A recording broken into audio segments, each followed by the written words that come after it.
Good afternoon, Super Kicking It with Steven fans. Your favorite hosts are right here. We got Greg over there. We got Steven right here. We were just doing our pre-production meeting. You know, we take a lot of time in these meetings, right, Greg? Yep. So we said, and of course, we get to talk up releases because who doesn't love people getting Yay! fired from their job? Just like last week with Bray Wyatt.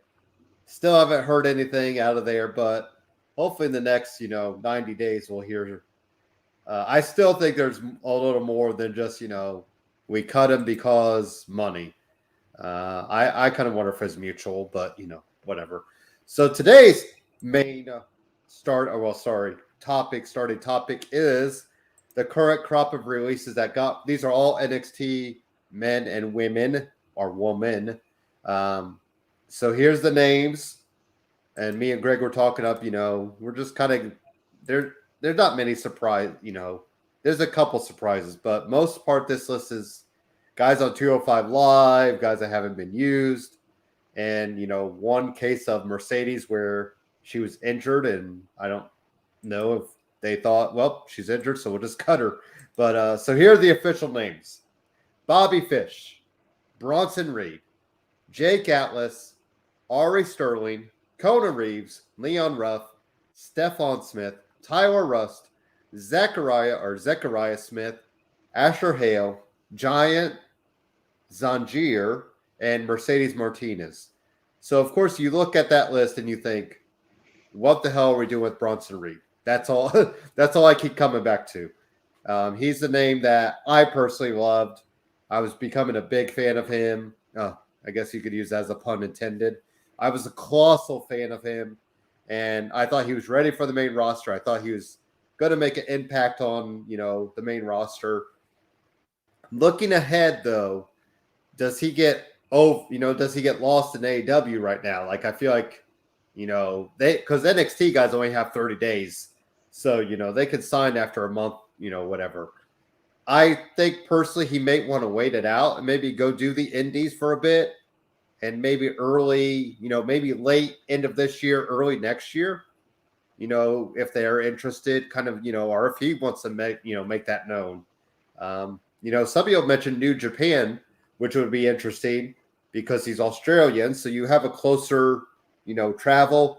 And if New Japan has a working relationship with AEW, well, then you don't necessarily need to go AEW. Bobby Fish, he was going to job out to the diamond mine, so I think he'll be fine somewhere. I think the tough part is you would think him and Kyle O'Reilly are a package deal. Even though they're both singles guys now, they've been a tag team forever, as far as I know. And then speaking of diamond mine, Tyler Rust, who just picked up a win, I believe it was a couple weeks ago, over Bobby Fish, or whatever was part of that tag team match, and now he's gone. So does Diamond Mine just, become done? Some people are all high on Mercedes Martinez. Personally, me, Greg, I wasn't that high on her. People could hate me for it.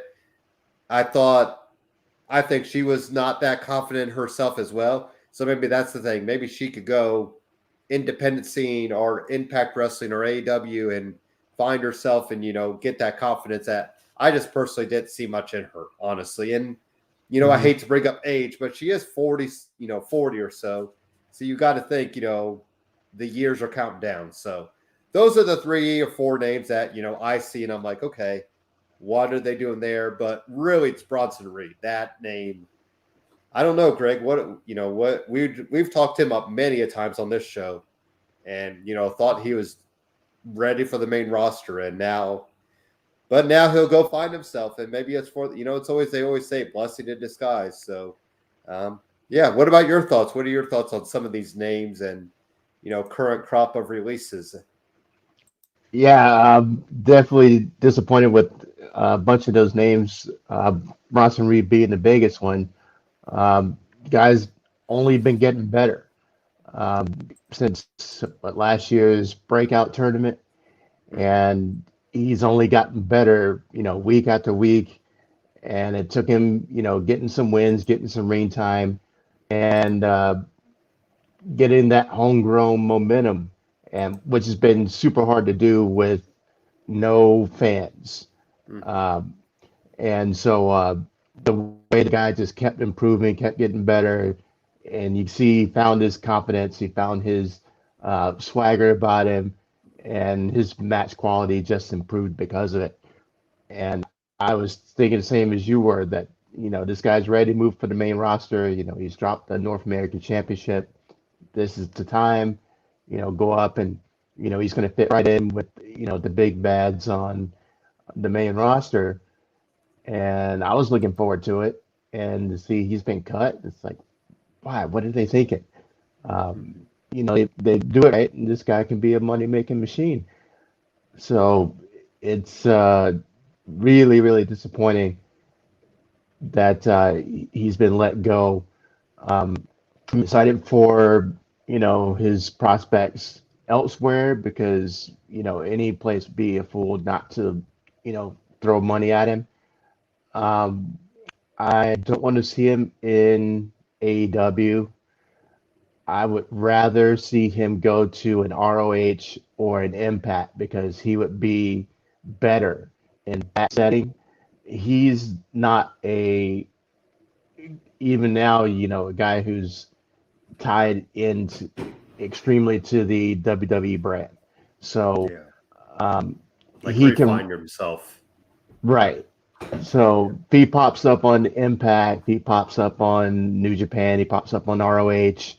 Um, he's not going to have that stigma that longer tenured WWE guys have of, oh, that's just WWE reject. He can rebuild himself, he can repackage himself and be better for it and still look like, kind of a local talent or a homegrown talent.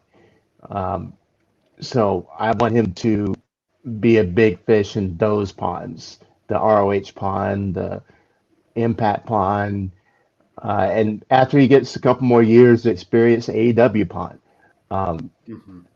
which is a much bigger pond and it may end up bigger than WWE Well, pond right in now it is too a crowded couple there years. for him.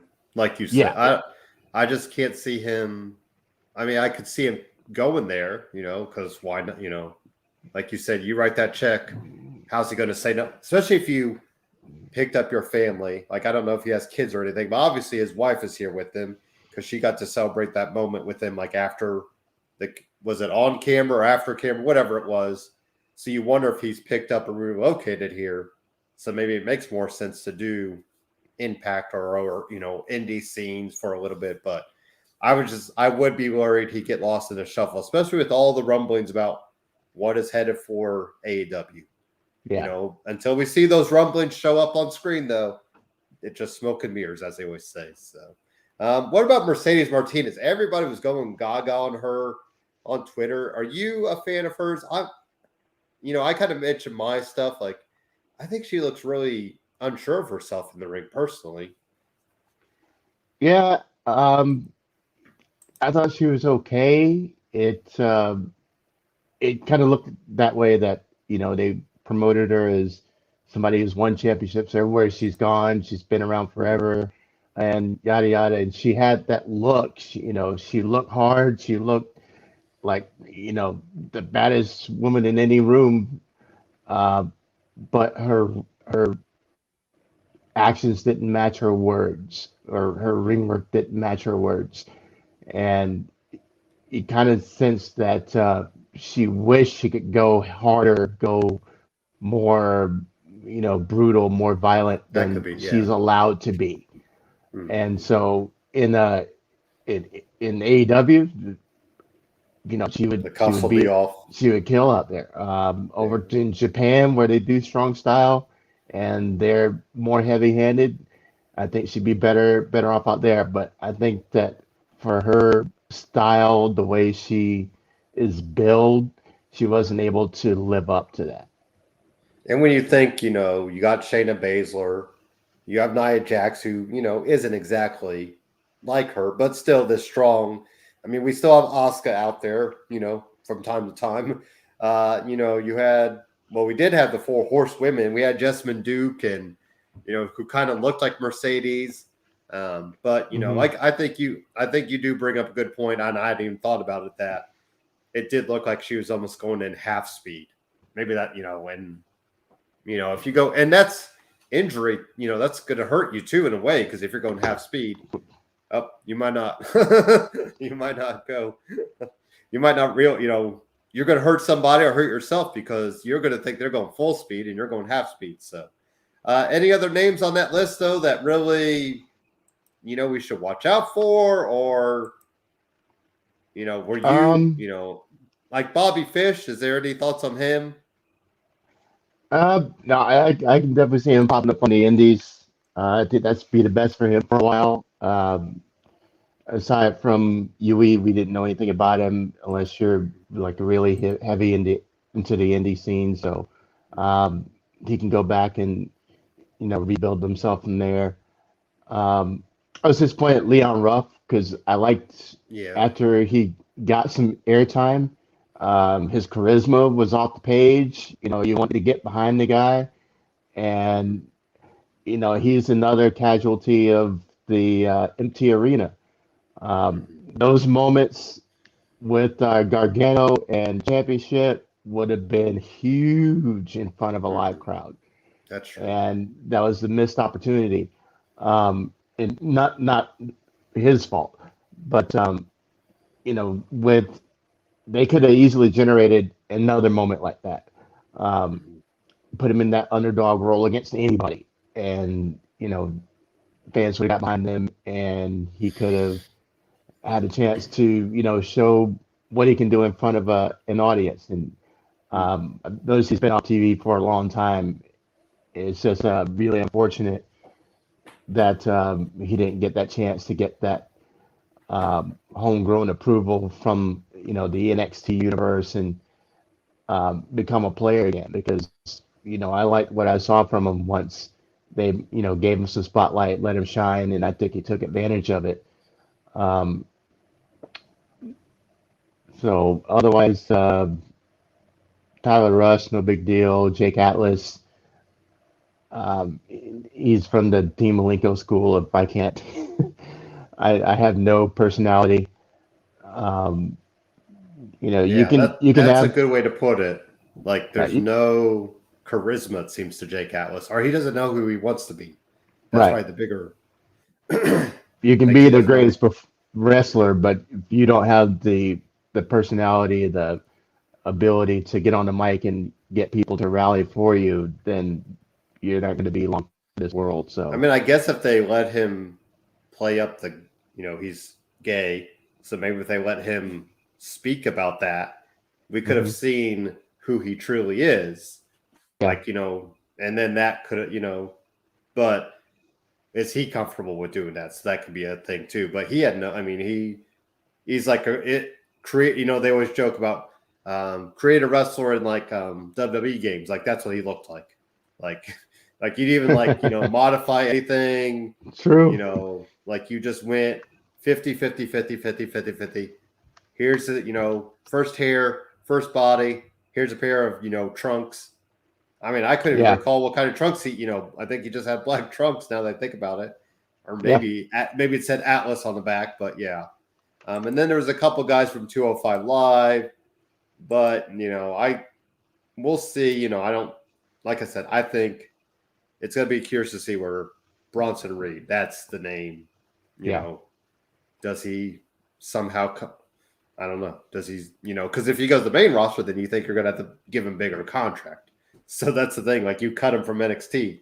Like he was never, a WWE main roster guy. So yeah, another, I do have Twitter in the background, Greg, just in case, like last week. Maybe I shouldn't keep it in the background, but whatever. So, yeah, still crazy to think that was just a week ago. It feels like 2,000 years ago.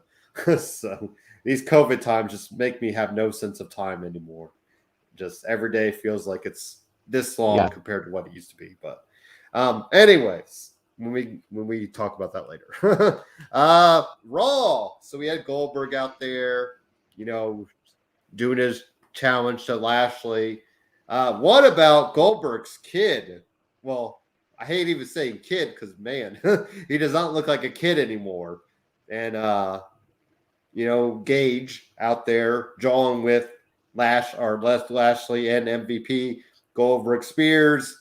Lashley accepts. So we are officially, Greg, on the road to Goldberg, Bobby Lashley for the WWE Championship in the year of our Lord 2021 SummerSlam in Vegas. Like I said, whoever had that on their bingo card, give me all the lottery numbers right now because I had no clue that Bobby Lashley. But I can't get over the kid.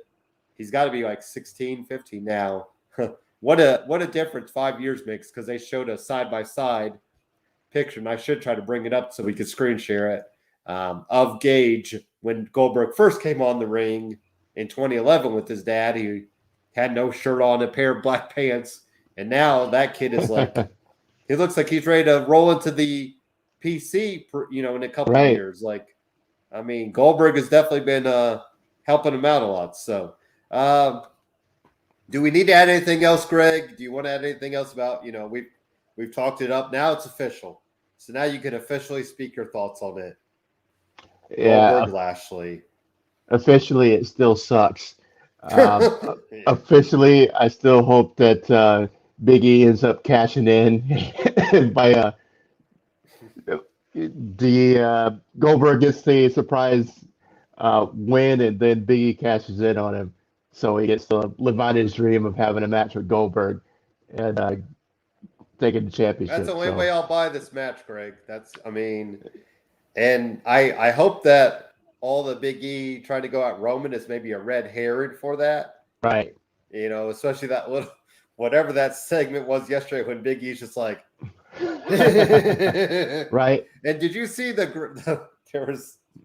a apparently a live event, Big E perched like legs, in a certain position, like, and making out with the briefcase and humping the heck out of the turnbuckle. I mean, I was just like, if that's him with the case, are we going to get the live sex celebration? With just him in the title if he wins it, like, we'll recreate just him in the title and maybe he'll call her Lita just for fun, for shits and giggles. But the Lashley Goldberg, like I said, I will be all behind your idea. I'm not confident in it, but I will be on board if Big E muscles his way down to that ring. I will be cheering like hell to get Big E to cash in and win, because that's the only way that we can salvage this. Right. Or Lashley just has to kill him. Literally kill Goldberg in the middle of the ring so that Gage has to come out there and tell him to stop. But, yeah. Anyways, how about Drew McIntyre defeated Veer Shaky versus DQ? Once again, we're getting chairs and the sword involved. What kind of gimmicky match? I feel like we're going to go, Extreme Rules is still a month away. So I feel like the SummerSlam match still has to be just a straight up one-on-one. And I guess if Jinder wins, whatever. But, are we going, maybe we're going to do a gimmicky match for SummerSlam and Extreme Rules, Greg? Or do you still think we need just Drew McIntyre and Jinder Mahal one-on-one at SummerSlam, then maybe a 6-man gimmicky, chairs match at Extreme Rules? Yeah, the way it looks, the old formula where, okay, I'm beating up your cronies week after week. Now you can't run me. So this has the smell of, the first match of SummerSlam, just straight up Drew versus Jinder. And then for Extreme Rules, one of those gimmick matches, a chairs match, or I would say a TLC match, but nobody wants to see that. Or no DQ, something like that. Yeah. You feel like Veer and Shanky are going to interfere probably with chairs because the chairs keep coming in, and then that way we can get the chairs match. And I'm going to say maybe Viking Raiders help Drew because we kind of think they're out of the tag team title picture right now. So I could kind of see, like I said, Viking Raiders Viking Raiders and Drew against Jinder and Veer and Shanky, and let Drew do up his makeup, like Braveheart, kind of match Viking Raiders. And I mean, I'd rather have Drew win at SummerSlam. I guess, like I said, I'm probably calling for him to win by DQ. So really, he'll get the better of the feud, and and hopefully rebuild himself for a good run at Royal Rumble and a good match at WrestleMania. I mean, yes, he got Brock Lesnar, but once again, he got Bobby Lashley, but lost. He still hasn't had that WrestleMania moment in front of the crowd like we all want him to. So, hopefully WrestleMania in Dallas. I don't know, Greg. I'm kind of thinking him and Cena would be something. I don't know why. It seems like he wants Cena, and that would be a good win for him. And it wouldn't get him the title, because maybe people still don't want him to have the title by then. Is there any idea what you think? I know this is way far off ahead. Any thoughts on maybe what Drew could do for WrestleMania that wouldn't be title, contendership type deal? Not yet. Too far out. I think Drew's even a longer term prospect than that. I'm thinking maybe 2 years down the road instead of this coming WrestleMania to WrestleMania after that. Because it's going to be even bigger. It's going to be in Los Angeles. It's going to be that's true. As big as this production is going to be in Dallas. LA is going to be totally off the hook. LA is where I see Roman Reigns against The Rock. Because Frankie LA... and John Morrison versus The Miz and Maurice. That is our main event, Greg. There we go. Hollywood, says more LA than maybe that. They could do the backlot brawl. We could bring that back from Piper and Goldust back in the day. True. Remember that backlot brawl, and then of course Velveteen Dream and Adam Cole did the parking lot brawl. But yep. Roman and The Rock, that should be your penciled in one of your probably your main event for WrestleMania 38. I don't care which aisle Roman's at. Maybe he went heel, maybe he goes face and goes back to heel just to heal up against The Rock. But yeah, that should be, because like you said, doing it up in Hollywood. But I would love to see just Drew and Cena, or maybe Drew and AJ. I know we've already got them, but that's kind of something too. So I think Drew, to build him back up to the top, is going to be a longer than a 6-7 month process. So we give him a mid-card spot on this WrestleMania, and then on the WrestleMania after in LA, then we move him back into the top spot against whomever for the title. Yeah. Which, who knows? At this rate, if there's anybody left, it might just be Drew by default. It'll be just Drew in an empty match, and they'll just make, here, take the title. Get your WrestleMania moment, kid. Rhea Ripley defeated Nia Jax. I think we're starting to see it, Greg. What you've always wanted. There was a little splinter between Nia and Shayna, just as small, until next week when they're tag teaming up against, Dana Brooke and Rhea Ripley or something like that. But I think they realize they have to break them up, and draft time probably separate them, if not before. Like it needs to be done. So Rhea Ripley, though, man, she hit that riptide on Nia twice, though. That's that's no easy feat. That's like dead weight. So but have at it, Greg. You're getting a small glimpse into your hope and wishes. Yep. I was watching it. I was getting closer to the edge of my seat. Every second it was going by, I was like, here it comes, do it. And, we got the argument. I was like, waiting for the hands. Come on with the hands. And we didn't get it. So Shayna bowed out to the ring. I was like, oh. Not there yet, but it's coming. I'm sure you can feel it, but I was like, yes, at least it's the embers are smoldering. And it's only be a couple more weeks before it becomes a fire. And, maybe there's your SummerSlam match, Shayna against Nia. And I was going to say, do you want it that soon, or do you break them up after SummerSlam and let them do some of that Extreme Rules? Well, what else do they have to do? I mean, Oh, that's there's, yeah. who It's is like the who are you Dakota gonna, Kai and Raquel thing. Like, we were like, well, it's too soon in a way, but then there's nobody else for Raquel, so you almost had to right? do it. So. And And the, you could the probably tag do team a division kick. is a failure right now. So, And you could do a kickoff show match, I guess. right. I mean, it doesn't need to be on the main card. I don't know if I want it on the main card. Do you want it on the main card? No, Okay, not well even then that's close. fine. If they break up now, then yeah, sure. How about speaking of maybe coming up from the ashes, Mason T-Bar. Oh wow, sorry there. Mason T-Bar defeat Mansoor and Mustafa Ali. Just as I was singing the praises of how much I'm behind Mansoor and Ali, freaking Mason T-Bar pick up a win. Go figure. Because what do we love or what do we not love the best is 50-50 booking. Like, come on.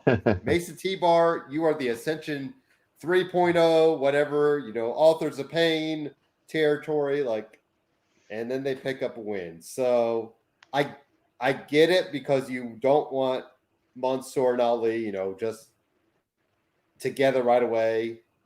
But then again, we've already done this with Orton and Riddle, and this feels about the same now. So it's like you could have changed it up, just had to picking up wins. But I mean, I guess you're gonna have Mansoor, fit into what Ali wants to do, and that's probably why they're going to keep losing. Am I totally out of the line of thinking of that, Greg, or what do you think? I agree with you with the caveat that looking at it from a broader scope, that Mm-hmm. all the performers of Indian descent are heels. If you look at Jinder and his guys, and then you look at Mansoor and Ali potentially, you're putting all the Indian descent guys into the heel group. So is this why that one week it looks like they're leaning towards the good side, one week it looks like they're leaning towards the bad side? Um, do you want to have um, a collab and put all the Indian guys together and do like a Indian Nation of Domination kind of thing, or are you going to show some diversity and show this Indian group over here can be faces? With Ali in there, it's kind of hard to see that, knowing that he is definitely on the heel side of things. Mm-hmm. So looking at it from a broader lens, that's what gives me pause and wondering what side are they on, and maybe that's the reason for the 50-50 booking, showing this week they win when they play this way, this week they lose when they play that way. So it's confusing, Mm-hmm. but I'm a little curious to see which way they turn out.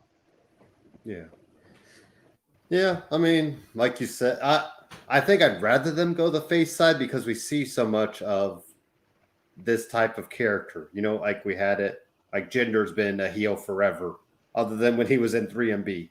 We had uh way back in the day with Hogan taking him out, with Davari, the Muhammad Hassan character, Yep. right after like 9/11 ish, and they Yeah. made him, it.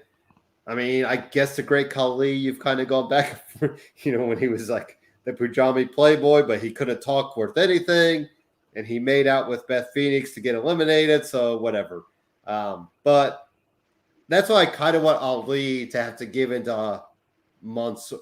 I keep going back Mansoor, like give into his side of thinking. Like maybe we do need to do things the right way, and maybe keep his edge about him though, and see how that goes. Just because, like I said, like when Ali was on 205 Live, I thought he was, he was a face. Like him and Cedric Alexander played up that friendship they had, and it showed that, oh yeah, this type of person doesn't need to be a heel. We can Hmm. see that Right. he loves his family, He has a baby coming on the way.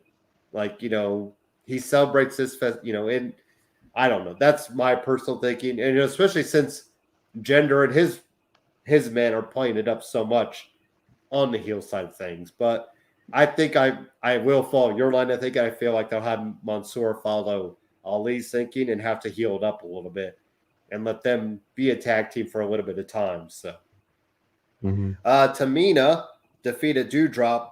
No Natalia out there, so we still don't know what Natalia's. I haven't heard any time frame yet. I know she had surgery, and if you hear surgery, you don't think like, oh, she's going to come back, a week or two. I mean, that's, it's surgery. Like, so, it does. Obviously, we got Alexa Bliss being involved. Alexa calling out Carmella for the loss. I still feel like we'll get Alexa Bliss and Doudrop at SummerSlam, and then Doudrop will win so that Eva Marie can say the win. And then maybe at Extreme Rules, Alexa tries to call out Eva Marie to do some gimmicky match there. So we could kind of, maybe they'll do Alexa's playground match, so you can use the playground. Or maybe they could have the match at that little backstage area, that she does the skits at. So, Greg, any thoughts on Tamina and Doudrop's match? I mean, Doudrop still looks pretty strong, though. And, she's losing because of Eva Marie type deal. So they're still, we still haven't got the breakup yet. Maybe we're probably pushing that out a little bit past Extreme Rules at this rate, it feels like, which is fine. But, it's all about Alexa and Carmella right now. And Doudrop's are kind of stuck in the middle right now for it. Yeah, it was a decent match. Didn't hate it. It two looked good. It was the finish you kind of expected. Even though I did expect Doudrop to win, it just kind of shows, you're still the new kid and you're not there yet. And, the distraction, of course, is par for the course these days. I was just thinking of when she turns, it has to be a big moment, not on Raw. I want it to be on a pay-per-view. So if they do a SummerSlam match with Bliss and, Eva Marie, it should happen there. If they don't, then, at Extreme Rules, because they're still poking at the whole Eva Marie picking at Lily, and it's going to grow into something. So I think SummerSlam would be a great moment for Piper to go ahead and claim her name there once she turns on Eva Marie. Otherwise, at Extreme Rules or whenever they have their next big pay-per-view match, give her that spotlight. And that's I guess SummerSlam would be interesting if you had Eva Marie try to announce herself as the winner, and then Doudrop just takes the mic as like, no, I won. And even if you keep the Doudrop name, maybe she plays up that, with Eva Marie trying to, spite her at it. So we got a couple matches here close together because they tied into each other. Damian Priest defeated John Morrison, and then Damian Priest and Ricochet defeated Sheamus and John Morrison. By the way, Greg, Ricochet has been bulking himself up, hasn't he?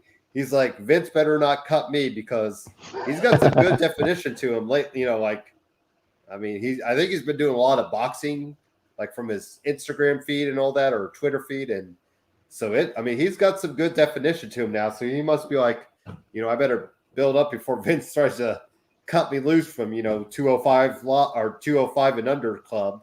But I threw these matches together because they all tied in together. It's all about, for me, Damian Priest coming out party, winning the U.S. title at SummerSlam. Like we said, in Vegas, in front of a crowd. Like, why not? You need to do it. Like, there's no why about it. It should happen. So any thoughts on these kind of two matches mixed together? I know I put them together because they happen right after each other. Yeah, there's not much about it except for building up the Sheamus and Priest storyline. Even though I agree with you on Ricochet, love the guy. I've been waiting for him to get his moment, and so I'm still pulling for you, Ricochet. Get it, man. He's looking good. He's looking like he's starting to look like a superhero. I thought in his outfit and the way he was moving, he kind of looked like Spider-Man. Um, Mhm. but yeah, I agree with you 100% that it's time to make that change at SummerSlam with Priest beating Sheamus. Sheamus is going to lose any shine. I'm sure they're going to have a great match. Um, a nice smash mouth match like the last one they had where he, kicked his face mask off. That's the kind of, heavy-handedness we're going to be looking for, and they're going to bring it, I'm sure of it. So Mhm. you go ahead and put it on Priest, see what he can do. So I'm actually looking forward to that match now. And even making, I wouldn't mind, opening match, like you really let, Priest have that moment, kickoff, not kickoff, the kickoff show, but kickoff match, like Yeah. the, opening the curtain. And then that really shows you, like, you're letting him have that moment and kind of build it up. Almost defeated Riddle.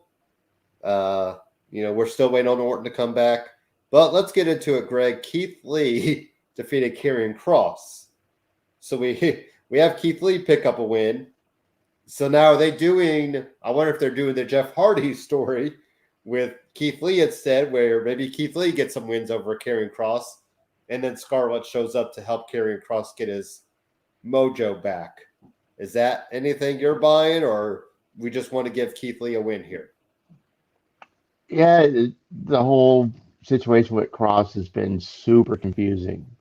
Um, it would have been much better off just having him come up, beat down the job squad, and just look like the incredible monster heel that he's been on NXT, and at the same time just makes his match with Joe look that much more important. Um, so what they've been doing with him with losing to Hardy and now losing to Keith Lee, it's kind of, if I was Joe, I'd have my face in my hands. Go, what are you doing? Um, he's it's taken a lot off the luster of their match, and it just shows kind of the disregard that Vince is showing for NXT. Um, I don't know if him and Paul are having some fights behind the scenes or whatever's going on, but um, it's totally a slap in the face of NXT in my book. The way they've treated Cross on the main roster, and, he's just starting to look like just another guy. Um, and that's the last thing you want when you're bringing this guy up. The champ, the guy who's supposed to be killing everybody he steps in the ring with, and he's taking the loss to Jeff Hardy. I mean, come on, man. 10 years ago that would have been a respectable loss, but now not so much. Um, and with Keith Lee, it's understandable. I mean, but they even played the storyline card of, you know, Cross is who, or Keith Lee is who Cross beat to win the NXT Championship. They didn't mention that at all. They could have made the match that much bigger by pushing that narrative on the show. I mean, you don't need 2, 3 weeks of advertisement to build that up. You could have just dropped that line in there to, let the people who didn't see that match know this is a rematch of sorts, and can Keith Lee get his payback? That way, it would have made it look more legitimate, more reasonable. That Keith Lee had something to prove. Keith Lee wanted to get that win back. Keith Lee wanted to prove he can beat Karrion Kross, and give him more time to have a great Smash Mouth match. And it could have been 5-star quality. It could have been much more than it was. So it was a huge disappointment from all those angles, especially when you had that storyline right there for the taking.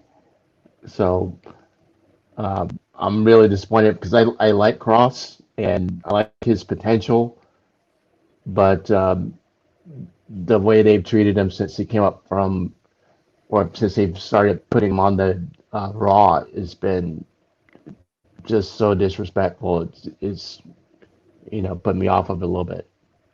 Well, you got to think too. Like we've talked about for years. If NXT is supposed to be on the same level, why not carry over storylines? You know, I mean, why not bring up, oh well, Karrion Kross has got a match with Samoa Joe. Every once in a while they bring up NXT. They'll say, there's a pay-per-view coming up, but it's so hit or miss. When are they going to just go with it? Because that might get you people from Monday night to, if there's no crossover, because maybe there's not a lot of crossover viewership from Raw to Tuesday night. That might get you, viewership. Like, I got to tune in to NXT to see what Karrion Kross is going to do because he just lost tonight. So he might take that out on somebody on Tuesday night. Why not build that up? Or like Tegan Knox, like they had to act like, oh, she didn't do anything. She's just here. She just showed up randomly out of nowhere. Then they were acting like Shotzi, was like, oh, blah, blah, blah, blah, blah. And then, like Pat McAfee's probably lost because he was on NXT when those two women were, doing their thing. And he's probably thinking, well, why can't I talk them up? So if, give NXT Money in the Bank spots, give them Royal Rumble spots, give them Survivor Series spots, give them WrestleMania spots. Even if you do the 4 big pay-per-views, even if you do a couple, 2 or 3 superstars from NXT, that still, levels the playing field there. Because right now it feels like SmackDown and then Raw and NXT are down here, and Raw probably to some people is down below NXT right now. So, I get, it's hard to write equally good shows, I'm sure, because you got all these different voices, but, I think they really, maybe it's going to take a certain someone out of power and a certain somebody else in power to finally get that train aligned, every caboose in a row. But I think if they do that, how much better will NXT be and how much better will Raw or SmackDown be? Because you'll have cohesiveness against, like, oh, I watched Karrion Kross on Raw. Now I want to see what he's going to do on NXT or vice versa. Like, oh, wow, he took out Samoa Joe. What's he going to do on Raw now? Because, he did this, or, so until they get that sorted out, I mean, it is going to be its own brand. It's going to be, like a developmental brand because they almost put it in the dark. They put it like you said, they don't even mention that, Samoa or Keith Lee lost the NXT title to Karrion Kross. I mean, it's a throwaway line in a way, but still it's worth noting. So, yeah, so I'm sure we could keep going on about what things need to be better, but that's my biggest beef is NXT. It's, they say it's the same branding, but then they don't treat it like the same branding. They always, you always have your actions have to match the words, or sometimes they speak louder than the words. So, Raw Women's Champion Nikki Ash defeated Charlotte Flair. We're still kind of seeing what will happen. I'm guessing Rhea Ripley will try to call out,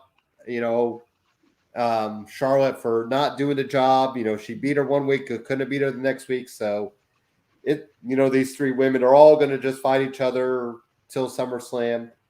Do you see Rhea Ripley maybe getting a couple matches against Nikki Ash in the next couple weeks, Craig? No, I think she's going to lean more to the babyface side and just poke at Charlotte. Yeah. And kind of stay out of Nikki's way. And I've seen she's been a little bit more fan friendly, more babyface-ish than she was before their last match, her and Charlotte. So it could be that they want her to be baby now instead of this tweener, naggy kind of Charlotte annoying. Right. And it's the right thing to do. Last thing we need is 2 Charlottes. So think for that reason she's stopped short of calling out Nikki and trying to beat down Nikki before SummerSlam, and just lets it go at the match. Mm-hmm. Yeah, so that is Monday Night Raw talk. Let's do a little commercial break, get our bearings ready to go for NXT, get an AEW, and then finish up with some Friday Night Smackdown. So far, no releases, so I'm glad that we don't have to talk any more people losing their job yet. The day is still early, though, so Right. we'll see. But when you want to be elite, go to Elite Performance.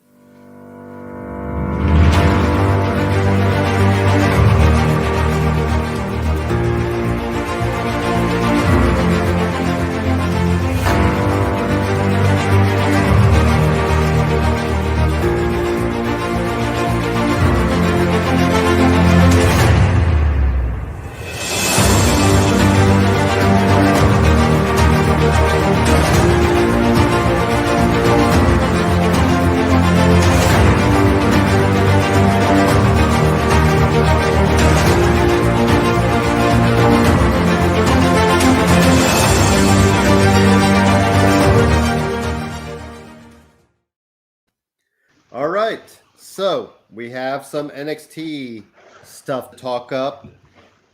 Hit Row defeated Legado de Fantasma by DQ. All kinds of shenanigans happening there.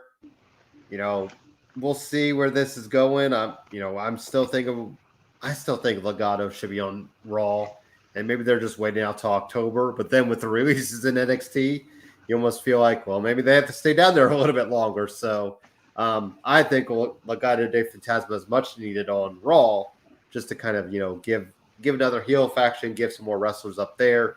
But Hit Row. I always joke, Greg, with these two factions, I don't know who to root for.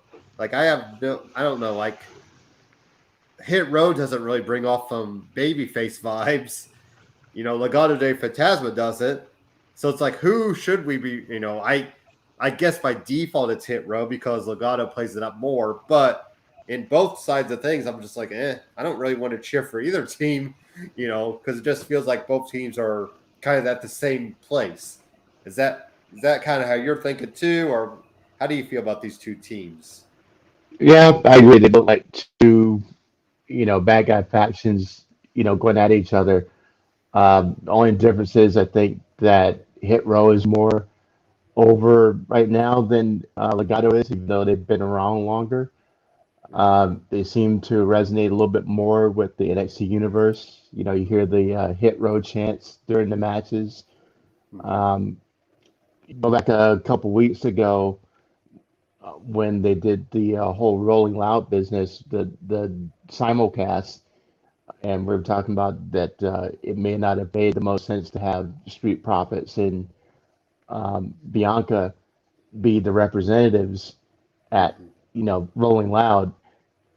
And I was thinking, in retrospect, having that cipher happen at Rolling Loud instead of on NXT television Yeah. probably would have got over a lot bigger than what they did with Street Profits and Bianca, because it would have been a whole lot more relevant. The people there would have known what a cipher was, and it could have made a ton of bucks for Vince and the guys. But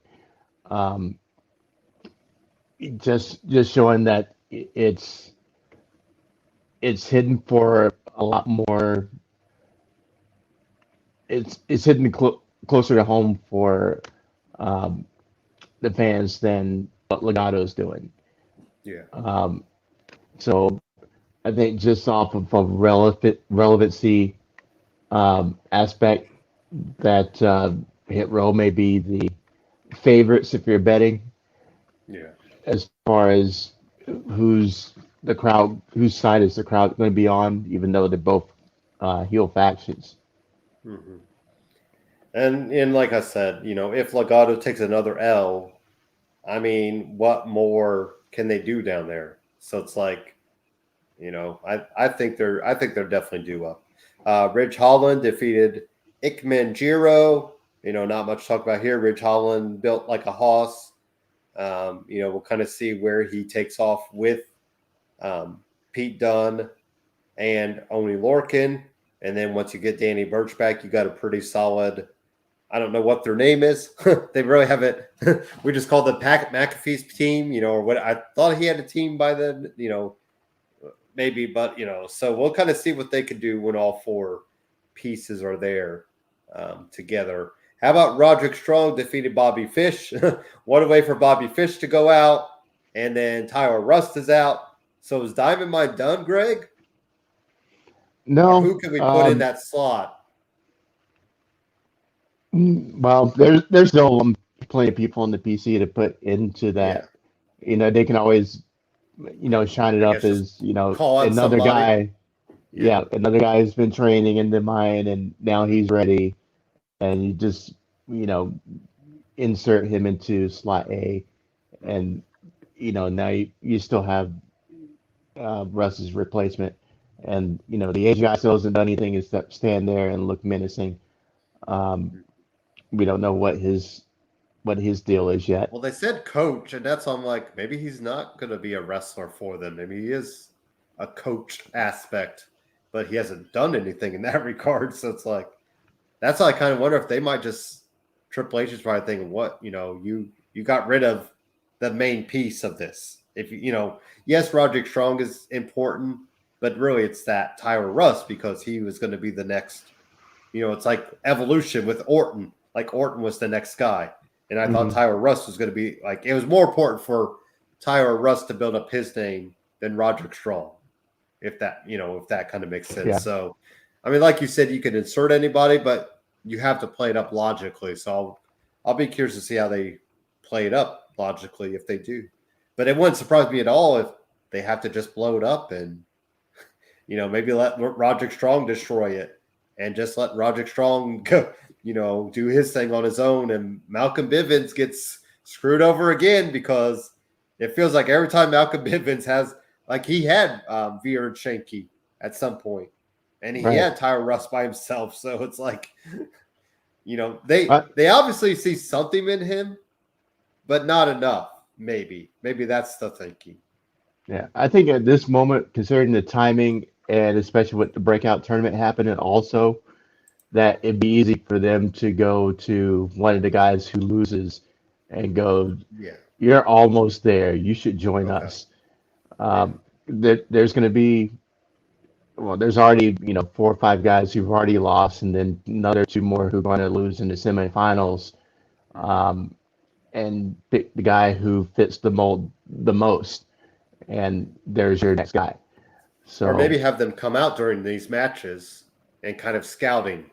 And that way you can build up, because we almost need to know who they're looking at, in a way. I guess we don't need to, but I think it would help fill in that gap of it. So.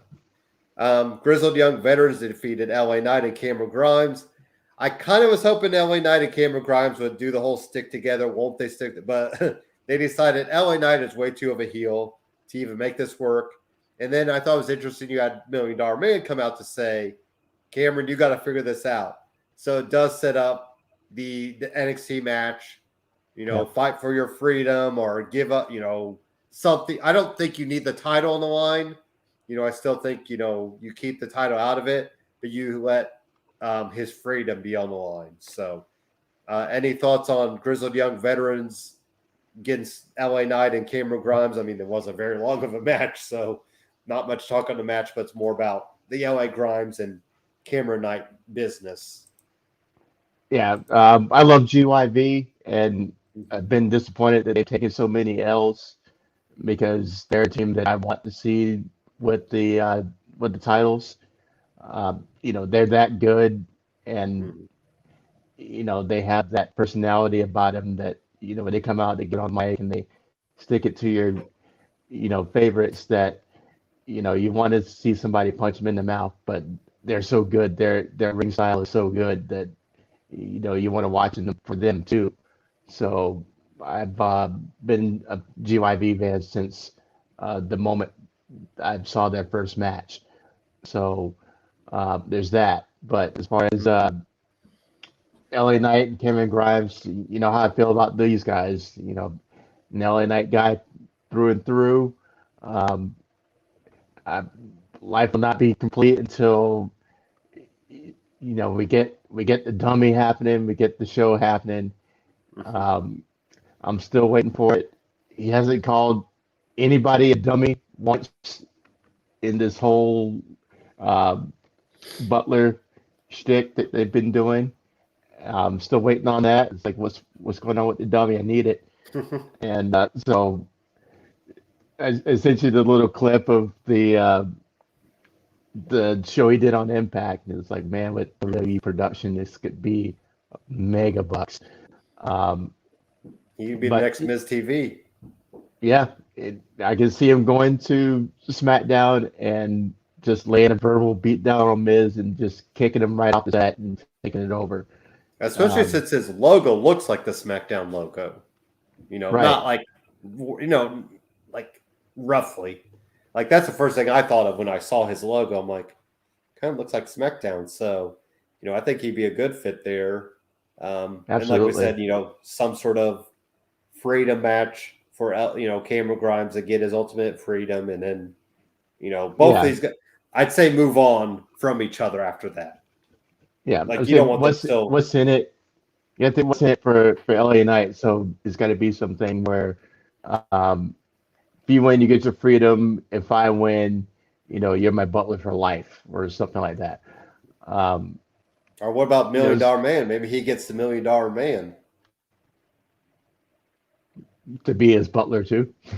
Uh, Yeah. Or to be his like manager. Maybe he makes him like, he forces him to do the managerial duties type stuff. So, to be his because agent or something like that. So yeah, yes, and forces him to yeah, do all the dirty work.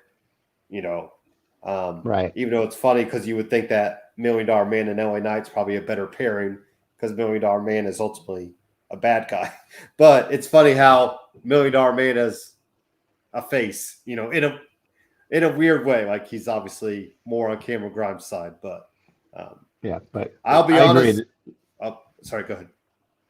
I was saying I agreed.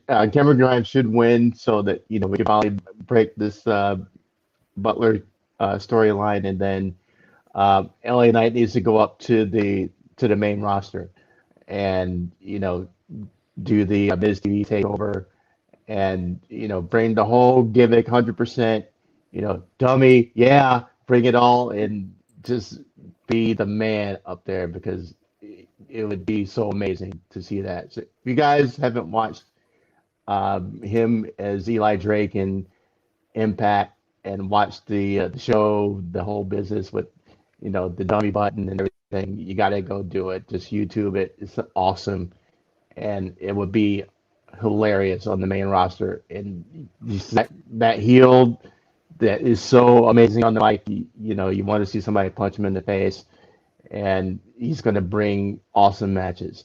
So Well, I was just thinking, like Kevin Owens, he brings the talk show time to time. What if they had, LA Knight trying to crash Kevin Owens' show and stuff like that? And Kevin Owens is a guy that we love to watch him smack up people. So, what better right, feud to get LA Knight going on the SmackDown if they wanted to go that route? Then just go right at the one of the top guys there. So I did not catch. I don't know why, Greg. I have no memory of Trey Baxter defeating Joe Gacy. I was probably on my phone or something. Do you have any thoughts on Trey Baxter? I know he's a big Seth Rollins guy. I believe he trained at Black and Brave. So Seth Rollins is all for this guy. hmm So for me, that's that's enough. Like I don't even need to watch his matches yet. Like I'll just wait till he gets in NXT and does matches. But I don't know what I was doing at this time, but I missed this match. So you'll have to fill in my blanks for me on this match on Joe um, Gacy and Trey Baxter. yeah, it was a decent match. He was getting beat up, but quite a bit by Joe Gacy, just doing the Okay. power versus speed bit. Yeah. Um, and then he toughs it out. He makes his comeback. 2/3 of the way through, and he gets the win. And I forgot who's getting in the next match, but it was a quality match. Mhm. and believable. They told a good story, and they his nickname is All Heart, so they kind of lean into that. He takes this brutal beat down, but he still has enough heart to come back and figure out a way to get it done. So Well, that it's was our last first round match, I think, it because was, now we yeah. have. So now we should have. Well, I wish they'd actually just have. Oh, here we go. So it's Carmelo Hayes and Duke Hudson in the semifinals match, then Odyssey Jones and Trey Baxter in the other semifinals. So I'm going to assume maybe Odyssey Jones and Duke Hudson in the finals. That's my pick right there. I think Yep, they're pretty yep. high on that Duke Hudson guy. I think Carmelo, we've already seen a couple matches on NXT, so I don't think he necessarily one more match against Duke Hudson is enough for him to make his name. And I do think they're pretty high on that Odyssey Jones because he's a big old hoss. And if you're going to get rid of our favorite big old hoss and Bronson Reed, then just bring up another hoss. So, Right. what do you call for the finals, Greg? Because the finals will be at NXT Takeover 36 2 weeks from Sunday. Sorry. Yeah, it looks like the best matchup with Odyssey and Duke. Duke reminds me of a lot of Wade Barrett. Yes. Really Yep. smug, really, why is this guy wasting my time? Kind of, I'm better than everybody. And, he's smooth, he looks good, he carries himself like that, he has that charisma to him. Um, or and he's got some JBL in him too. Mm-hmm. Yes. He's maybe more so than Wade Barrett. He reminds me a lot of JBL, Mm-hmm. minus the money angle. Um, so he's got that going for him. And then the Odyssey's, like I said, just a big hoss, and they would have a great smash mouth type of match. And you go in there wondering who's going to win. Um, so I think Baxter and Jones, you pretty much have two faces, going up against each other, and so it. I wonder if you're going to have a little wrinkle in there with Baxter, Mr. Allhard, finding a way to win. But um, my vote, if I had to put it in there right now, would be for Jones and Duke Hudson. All right. That I hadn't thought about those comparisons, but the Wade Barrett and JBL is pretty darn good now that you kind of looked at it that way. And then I do wonder if we'll just kind of maybe see the respect factor because it feels like both Odyssey Jones and Trey Baxter are like fan favorites. So maybe at the end of the match, you'll get the handshake, whoever wins, and kind of celebrate both guys, and which is fine because it's just a break. This feels like a side piece to NXT TV. It's not like it's an unofficial NXT type thing. So Yeah. finally, we get to it, Greg. We got it. Johnny Gargano, Dexter Loomis, lover or loser. Beth Phoenix got her wish, so we have Johnny Gargano win, of course. But then we get Romeo and Juliet happen because Indy cannot just hide her feelings. She decided to go Luthez press Dexter and have a little makeout session with him while mom and dad were watching. So yes, we have the Romeo and Juliet aspect. I thought we might just have rain coming down on them because that's all we needed in that moment was a little bit of rain because that would have been the perfect chick flick rom com. Feel good. I guess it just sucks it wasn't outside. Who knows?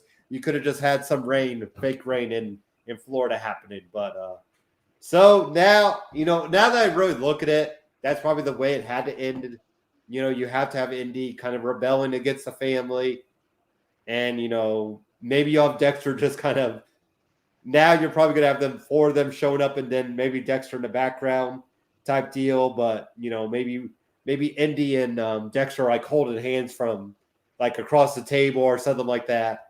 So I think this is going to be for some good TV.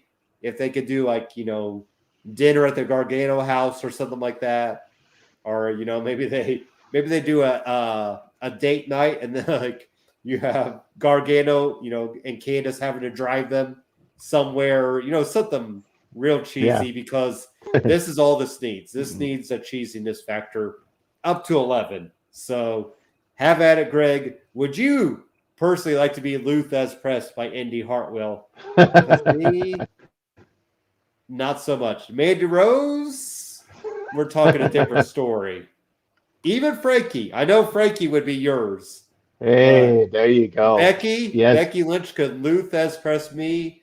She could put me in submission hold. She could do a lot of things to me, Greg. Becky Lynch could. I'll just say that right now. And Bailey. I'm all about surprisingly enough, I'm not all about Sasha. Like I don't know. Like Sasha just doesn't do it for me in the sexuality, surprisingly. But it's all about Becky and Bailey for me and Mandy Rose, because Mandy Rose has a few features to her that stick out a lot. But have at it, Greg. What'd you think about the lover or loser match and the ending factor to it? Yeah, definitely with you on the Mandy Rose part too. Holy cow. Yeah. Yeah. And while we're at it, shout out to Rachel Ellering and Jordan. Are you a fan of the Hoss and the Smilette or whatever her name is? Smile Strong and Hoss Strong. Jordan Grace and Rachel Ellering. Yeah, but Rachel more than Jordan. When I forced myself to watch that Slammiversary or whatever it was with the Rich Swann and Kenny Omega, and saw Rachel Ellering, it's like, oh, thinking in love right there. I believe she's with Chris Hero. That's the power couple there.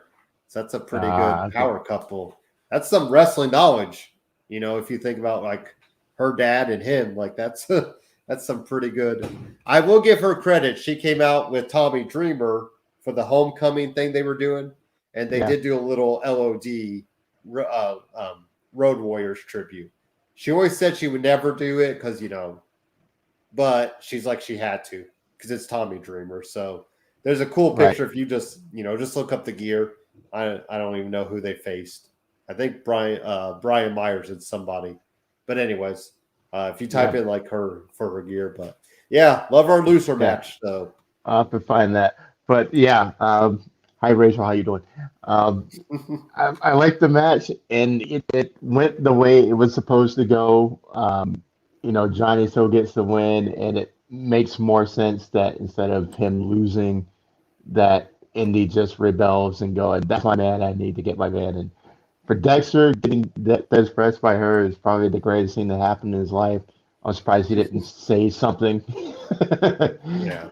Just out of character, but it's hard to do with the waterfall of hair in his face and that was fire tongue down his mouth. Yeah, that's the only thing that kind of ruined the moment because he's got so much hair you can't see the kiss happening. And that's the thing. I was wondering if there was much of a kiss, and that's why they had the angle they did. Right. So it was good though, and like you said, I'm looking forward to the campiness back there. There's so many gags that they can pull with Dexter not speaking at all, and Indy could be like his interpreter. They'll ask a question, he just gives a blank stare, and he's like, he likes it, and something like that. He says yes. So I see a lot of that going on, and does the Gargano family ease up to him? Do you think we get that aspect? Because I keep saying I feel like Candace has to be the one that like has to embrace him in a way. Do you think Candace or Johnny end up embracing him in any way? Eventually, over time, it'll take another 2 months. Yeah. So another 7-8 shows, but Yeah, they will, and that'll complete their face turn. Yeah. Because we know Candice is still, the anchor of the face turn. Mhm. Of being the heels and the last one to come along into being faces. And so So she with should be the Dexter last in one to there, embrace him. right? So he'll get the other ones piece by piece, and then you know Candice will be the last holdout, and maybe he does something in the ring. Maybe um, I he wonder if he has to draws a save picture. her. He saves her. Like I think that could be a interesting, you know, like some Right. beatdown or something. But um, and what's we don't know what's Austin Theory. He's not been on TV cast a couple weeks, or was he on last week? He No, he wasn't there wasn't. this week. Okay. So we've got to figure out where Austin's missing again. So apparently the Gargano family's not worried about that though. Well, he Yeah. did So take his suitcase out. Remember the one week he did take out his ring gear and walked out of the scene, and they were arguing. I right, thought, yeah. So and we that haven't seen him since picture, then. yeah, that picture that he drew of him and the Garganos, and then Austin Theory out in the distance, Hmm. um, Yeah. walking off into the sunset, literally. That may be the clue right there. Yeah. So, good episode of NXT. You know, we did also. I guess I skipped over. There was the small Samoa Joe, Karrion Cross, like provoking each other. You know, where they didn't get to touch. You know, that's the thing. You know, I think we'll save the big touch for NXT Takeover because that'll be something. So, let's give another commercial break and head into AEW. And then, well, like I said, we'll finish up with some SmackDown talk. But we got to do some realty talk for you real quick. If you need your realty needs, talk to Sean Nugent, who is a rock star realtor. What is up, everybody? It's your boy Dan over at BWSports1.com and Black and White Sports. And I'm wondering if you're ready to buy or sell that home, now's the time, and I got just the person for you. Mr. Sean Nugent, a.k.a. Rockstar Realtor himself. 317-503-8322. Put that home on the market. Get into your dream home with this man. Talk to Sean at Talk to Tucker today, 317-503-8322, and make sure you tell him the boys over at BWSports1.com sent you. All right, we are back, ready to talk up AEW. Quite an ending to AEW. Really, I almost want to start there. Let's just start there. We always go forwards, backward. We're going to go backwards because Malachi Black, that entrance was ridiculously good. The song fit. Everything about that just worked. And then Cody Rhodes does his thing. He made, this is what's funny with Cody Rhodes. We were talking like how the Anthony Ogogo stuff, it's like he didn't want to lay down for him, but then he takes one boot to the face from Aleister Black and has to retire. So there's a few things to unpack here, Greg. I don't know about the retirement thing. Felt kind of real, but I guess it's playing up to the storyline. But then again, if he's done, he's done. Maybe he thinks he's earned. He wants to move on to other things. But that I think it has to play into what I just thought. With now, granted, Malachi Black came back, and that's the thing too. If he's there right away, it feels as fake. But the retirement thing was interesting. The match was, not really an instant classic. It was more of a Malachi Black coming out party. And, everything worked about it, the kick and everything. So what do you think about everything there for Malachi Black and the Cody Rhodes speech and all that? He started to leave the boots in the ring. Malachi Black takes one of them. So have at it. I don't normally, like we said, we started at the end or the beginning, go through the end, but that ending was too big to, start at the end. So, Yeah. Few things. The entrance was amazing. The song was amazing, and very fitting. So I was very happy with that. It looked like something out of Game of Thrones, the way they were doing that with the headdress and the lights and all this stuff. So love it, and I hope they keep that for him because it definitely fits what he's trying to do. Um, I had a thought before the match started. I was like, well, if this was on WWE television, it would be 5 minutes. And guess what? This match was about 5 minutes, It was about. Yeah, I was and gonna say it wasn't much more. it ended in the same way you would have thought. Black mass, pow, game over. And once Tony Schiavone got up to go and interview Cody, I was like, oh, okay, I see what's happening here. And sure enough, he goes into the whole speech, and we've seen the retirement speech gimmick so many times that it's not really a surprise anymore. So it's just different words and a different face delivering the words. Um, so now with Black coming out and interfering in it, kind of sets the stage for um, whatever the next big pay-per-view is, All Out. Yep. And having the send-off match there potentially. You ruined it.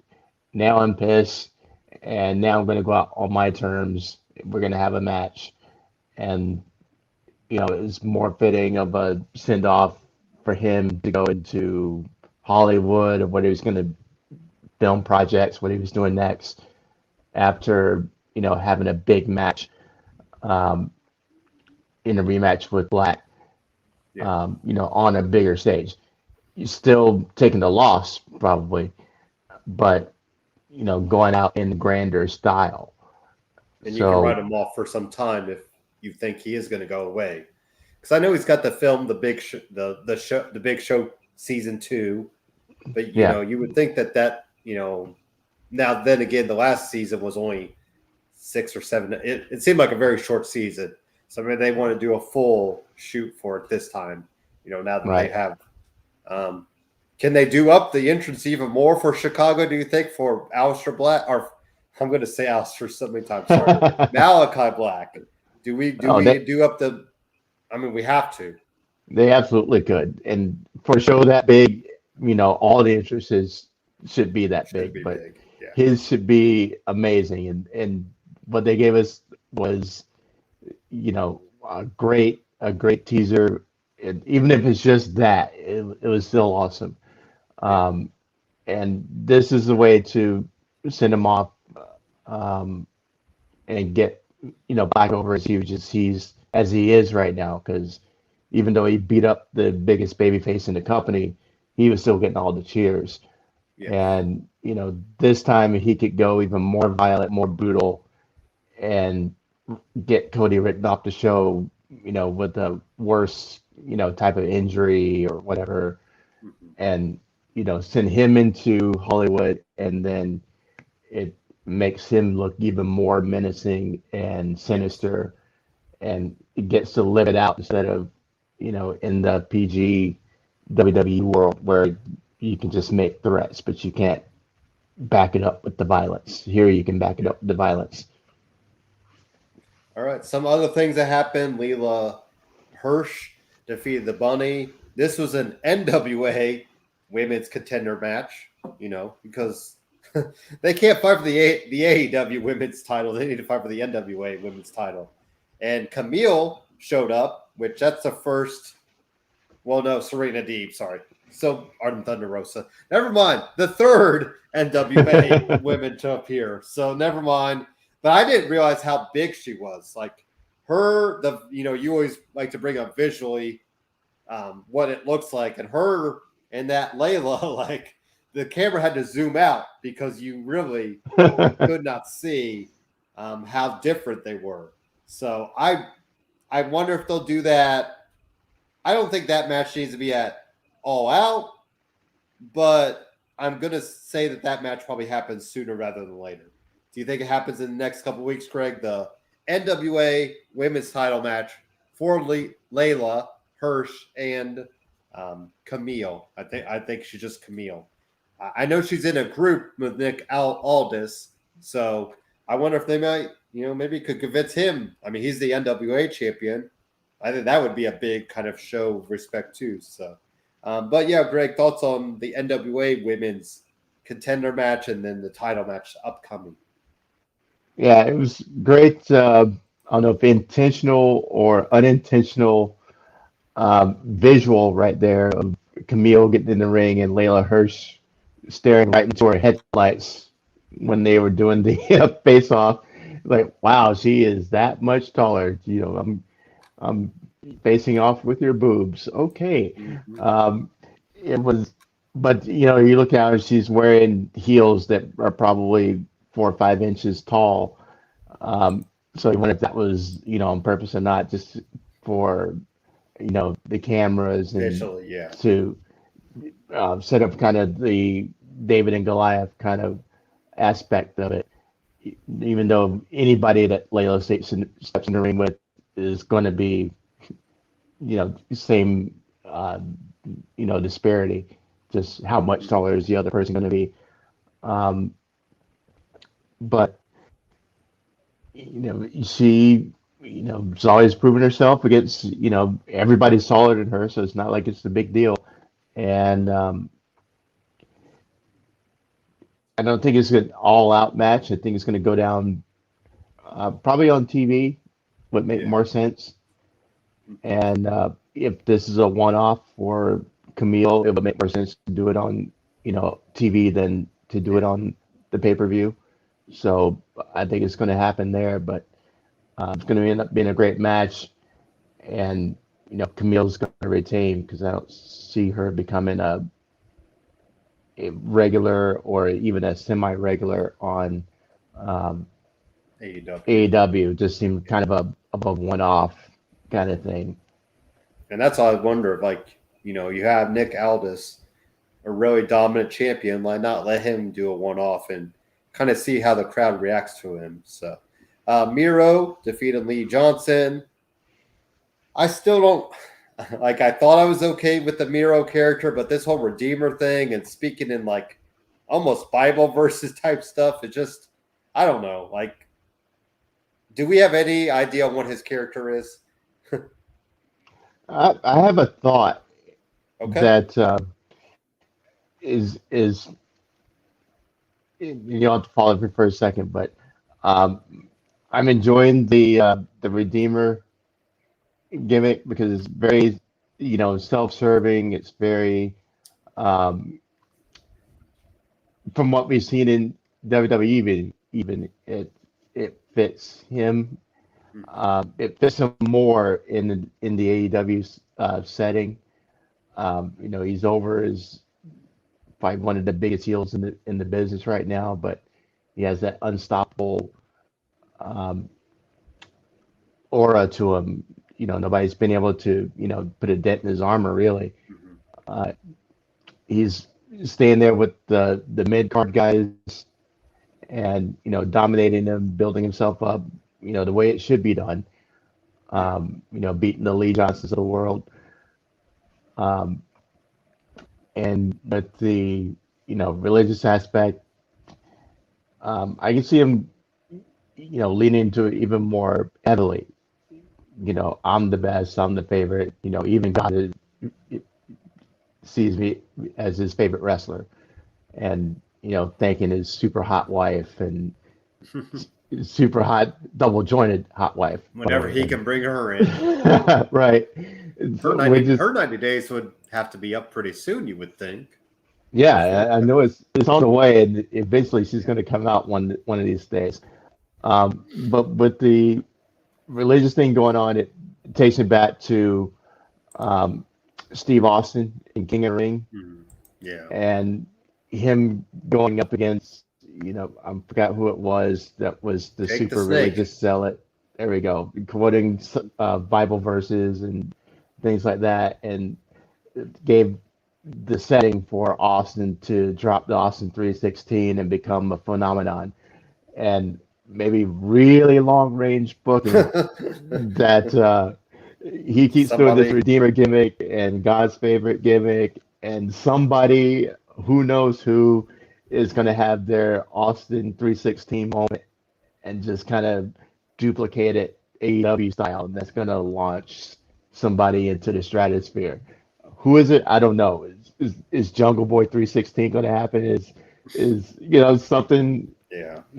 crazy? I But mean, I think that something yeah. like that may be what they're trying to do. A year, 2 years, by the time we've, you know, it's become such a um, part of an expected part of the um, show that we don't think about it until somebody does it. So maybe that's where it's going to end up at some point. It's either going to go over like Gamebusters or it's going to fizzle like that exploding barbed wire death match. So I we'll mean, see. But with that aspect, I feel like Malachi Black, who's playing up kind of this devilish guy, and what if he gets the title that Cody Rhodes had at first, and plays that up, and then maybe he goes on a longer run than Cody. So that's a really roundabout way of looking at it. But like you said, I think it's interesting that they're letting him dig into that whole God aspect. But and when we see Lana, I'll be interested to see what she kind of plays up. Do they let her finally be herself, and she could show what she's been wanting to show? So the Elite beat down Hangman Page. We saw that the Dark Order were held off from saving Hangman Page. So are we completely done with Hangman Page and the Dark Order, Greg? yes, finally. Um, and they showed it earlier where Hangman Page said, it's been fun, but I'm out. And you know, we'll still say hi in the hallway, but it's time for me to do my own thing. Um, and Uno kind of taking the lead while he was getting beat up by the Elite and saying, no, he wanted to be out by himself, let him be by himself, and don't jump in. And so there's your cutting the cord between him and Dark Order. This leaves Dark Order to be taken over by maybe somebody more sinister, or um, find their way into something else, and Heyman becomes a true solo. So I believe it's completely done with their partnership as it was. So yeah, I think it's finally over. All right. Britt Baker accepted Red Velvet challenge. Speaking of looking really tiny, Red Velvet is a smaller gal. Like, not that Britt Baker's the biggest gal in the in the joint, but Red Velvet looks small compared to Britt Baker. I think that gets. I don't. Did they say that that's happened? Well, yeah, that probably happens at All Out because Britt Baker does have the broken wrist. So I think Yeah. that would make sense. I thought they did say All Out and let her kind of heal up completely. I don't know what's going on with the broken wrist, but Chelsea Green broke her wrist in Impact and ROH. So she did wrestle a couple matches, and now you have Britt Baker breaking her wrist. Deonna Purrazzo better watch out because she's friends with both of them. So hopefully it's not a maybe they don't want to be friends anymore with the Broken Wrist Club. But any thoughts on Britt Baker, Red Velvet? I think it's a good challenge for. It's better for Red Velvet because we can finally see what she could do. With somebody legit. We've seen her with Jade Cargill. You've seen her with other things, and it is interesting. Brandy Rhodes had put out a tweet saying, "Oh, you might want somebody to watch your back." So maybe this is a way to get Brandy Rhodes back on TV, or at least that All Out. Maybe she could have baby Liberty, her little baby, and a Pampoose, so that they're all out there. They're out there together. But Britt Baker, Red Velvet, I think is a decent pairing. It's a good,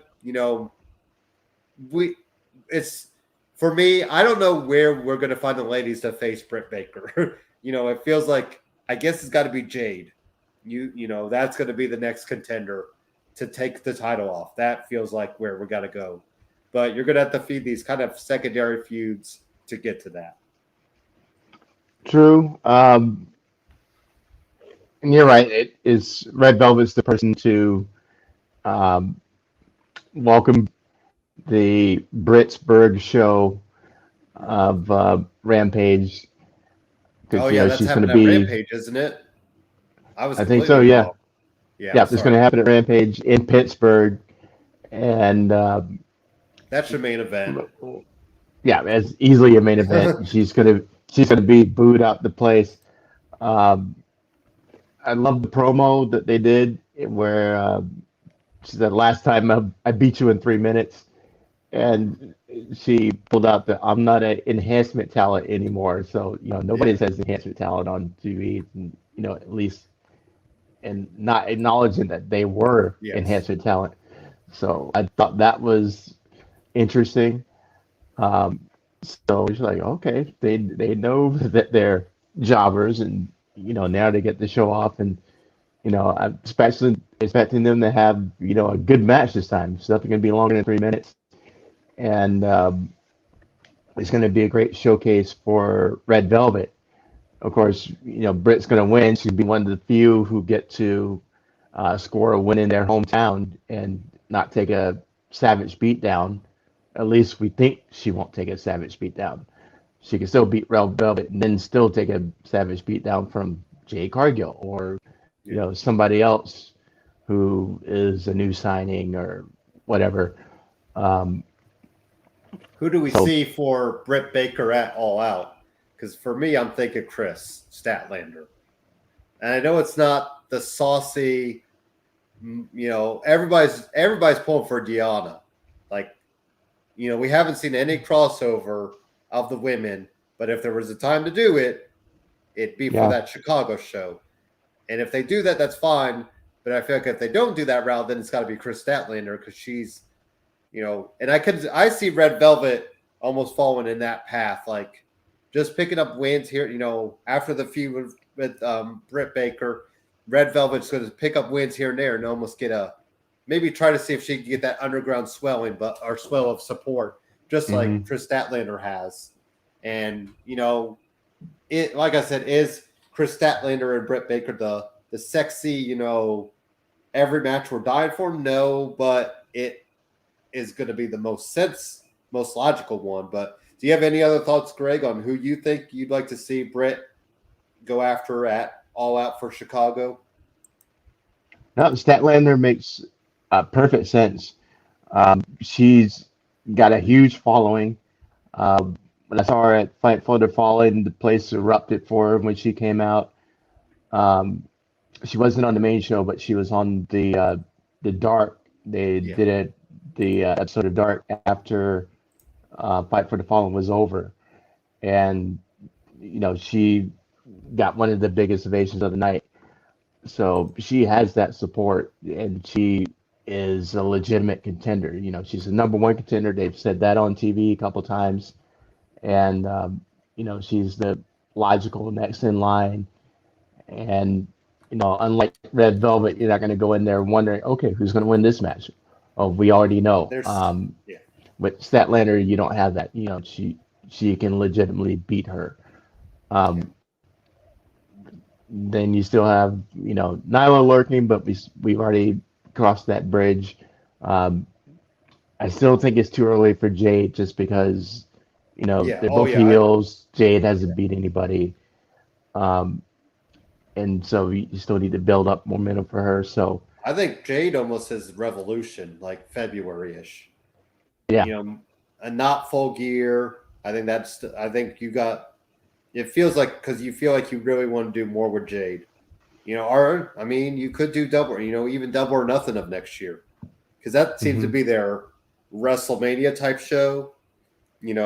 So that could be an aspect as well. So. But then think they could probably do a fun entrance with Best Friends coming out with Chris Statlander, and you do.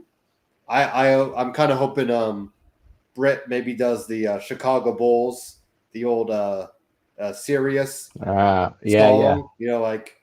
from North Carolina type deal. So I Right. think that'd be kind of fun if they could get the licensing for that for her to do that at Chicago. Because she had the Jordan type T-shirt. It said Baker 23. So you could probably play that up. So or should just come out to Cult of Personality and really screw over the crowd. I mean, or Fly the Valkyries, or the Final Countdown. Just really play with the crowd. Right. So, Christian Cage defeated Blade. We're getting Christian Cage and probably Kenny Omega, which, whatever. But any thoughts on this stuff right here, Greg? I didn't really have any thoughts on Christian Cage and the Blade. No, the sooner Christian Cage is off my TV, the happier I am.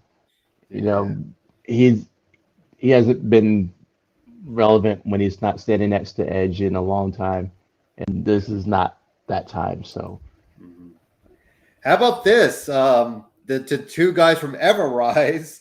Now I think they're called 2.0. The Show is what they're going by, and Danny Garcia. Going right at the top. I mean, the top three. What are arguably three of the most popular guys. I thought they put a good showing against Moxley, Kingston, and Darby Allin. You had the little moment with Sting and the chunkier guy of 2.0. I think his name's Matt.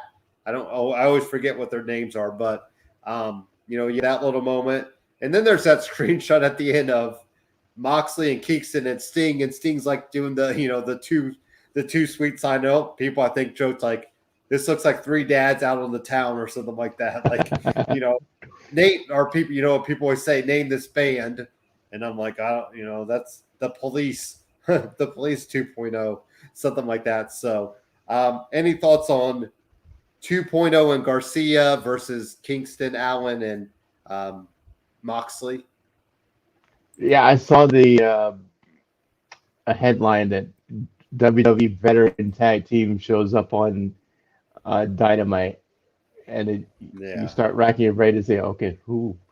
And that would have been the last team on your bingo card that you would have thought of. And not exactly a veteran tag team. Right. It falls into, we got a big surprise, a big signing, and then Big Show walks out, or Mark Henry walks out, like, Christian, Everrise. Are you kidding me? I mean, you could have brought in two indie guys from, Timbuktu, and I would have liked it more. So, but I'm surprised they gave him as much time in the ring with those guys as they did, trying to show, okay, the Everrise guys, they're more than just a bunch of clowns. They can wrestle. So I get what they're getting at. Will they ever make waves in the tag team scene? I doubt it.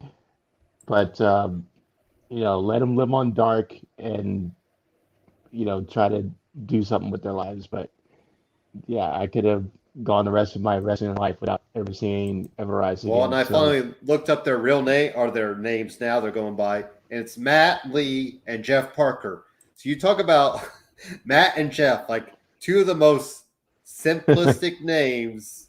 You might as well be like, Bob and Bill or something like that, like Bob and Jim, Matt and Jeff. So, yeah, they're going. We already have a Matt and Jeff in wrestling, and that's it. Yes, that's all we need. Now we got Now we have another one, Matt Lee and Jeff Parker. So there you go. 2.0 is what they're going by.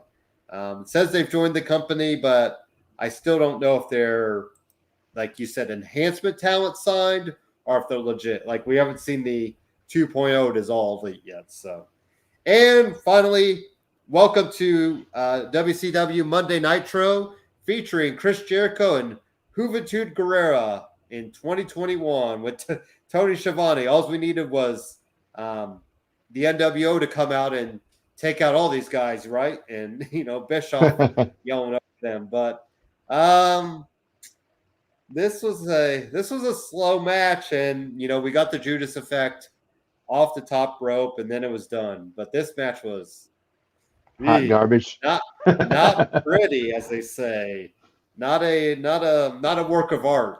But the bigger story is we will see Wardlow take on Chris Jericho in the next Labor of Love, which is maybe number 4, with MJF as the special.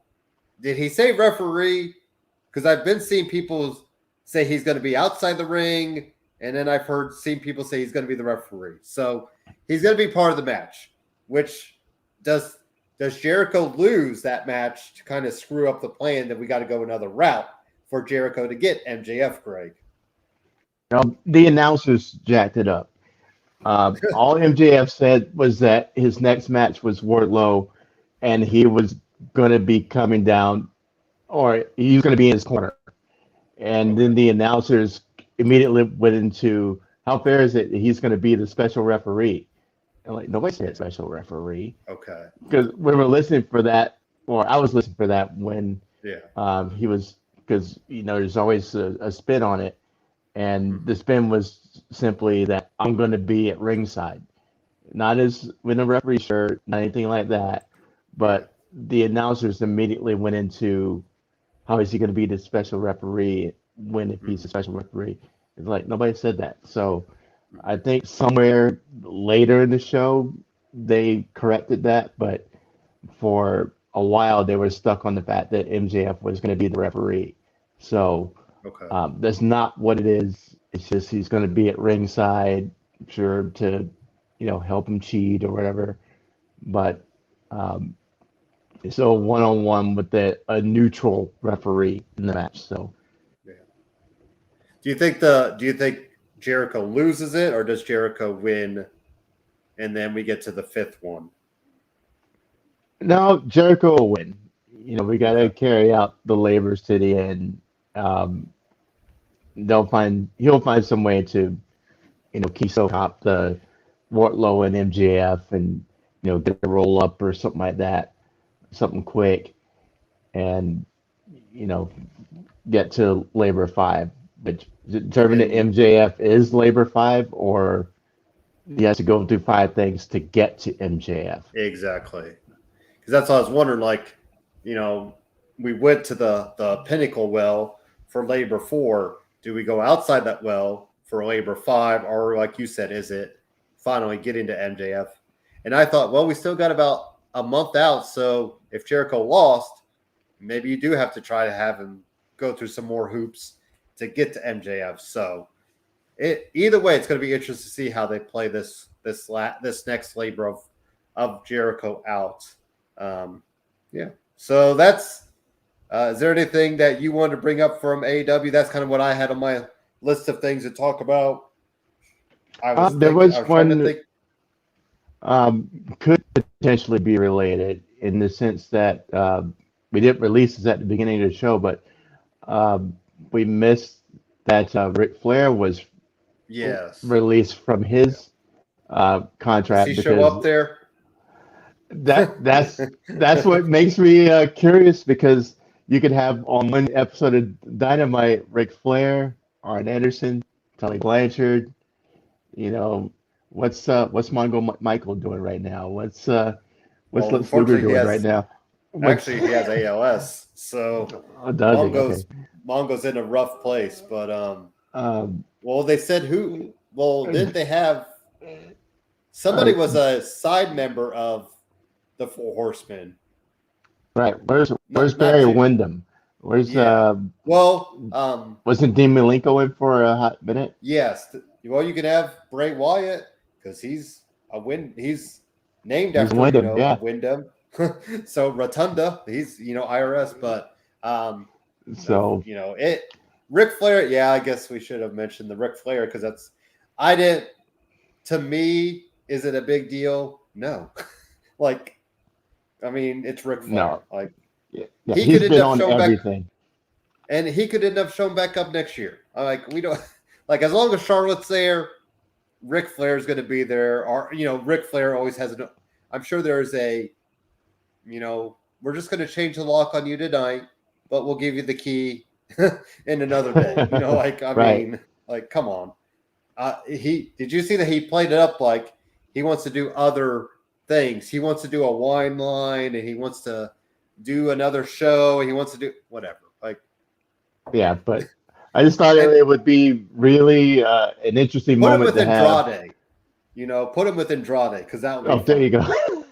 It could It be like would, the future father-in-law and the son-in-law. right.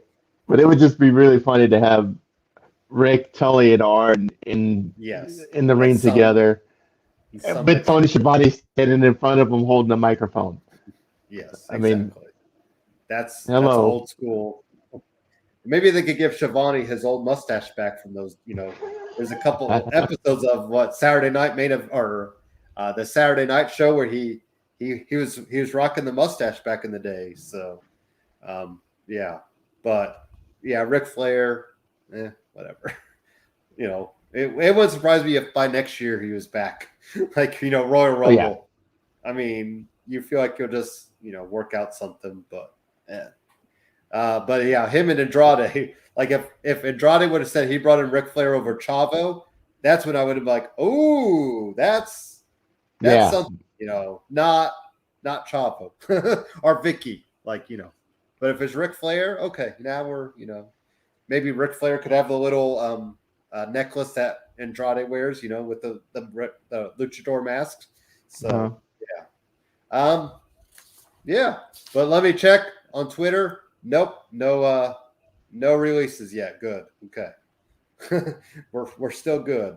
But, Hey. all right. So finally, let's do one more commercial break and head into SmackDown. Some things happened there. We got my most anticipated SummerSlam match official. That's definitely going to happen. So yeah, we'll talk up SmackDown here in 40 seconds.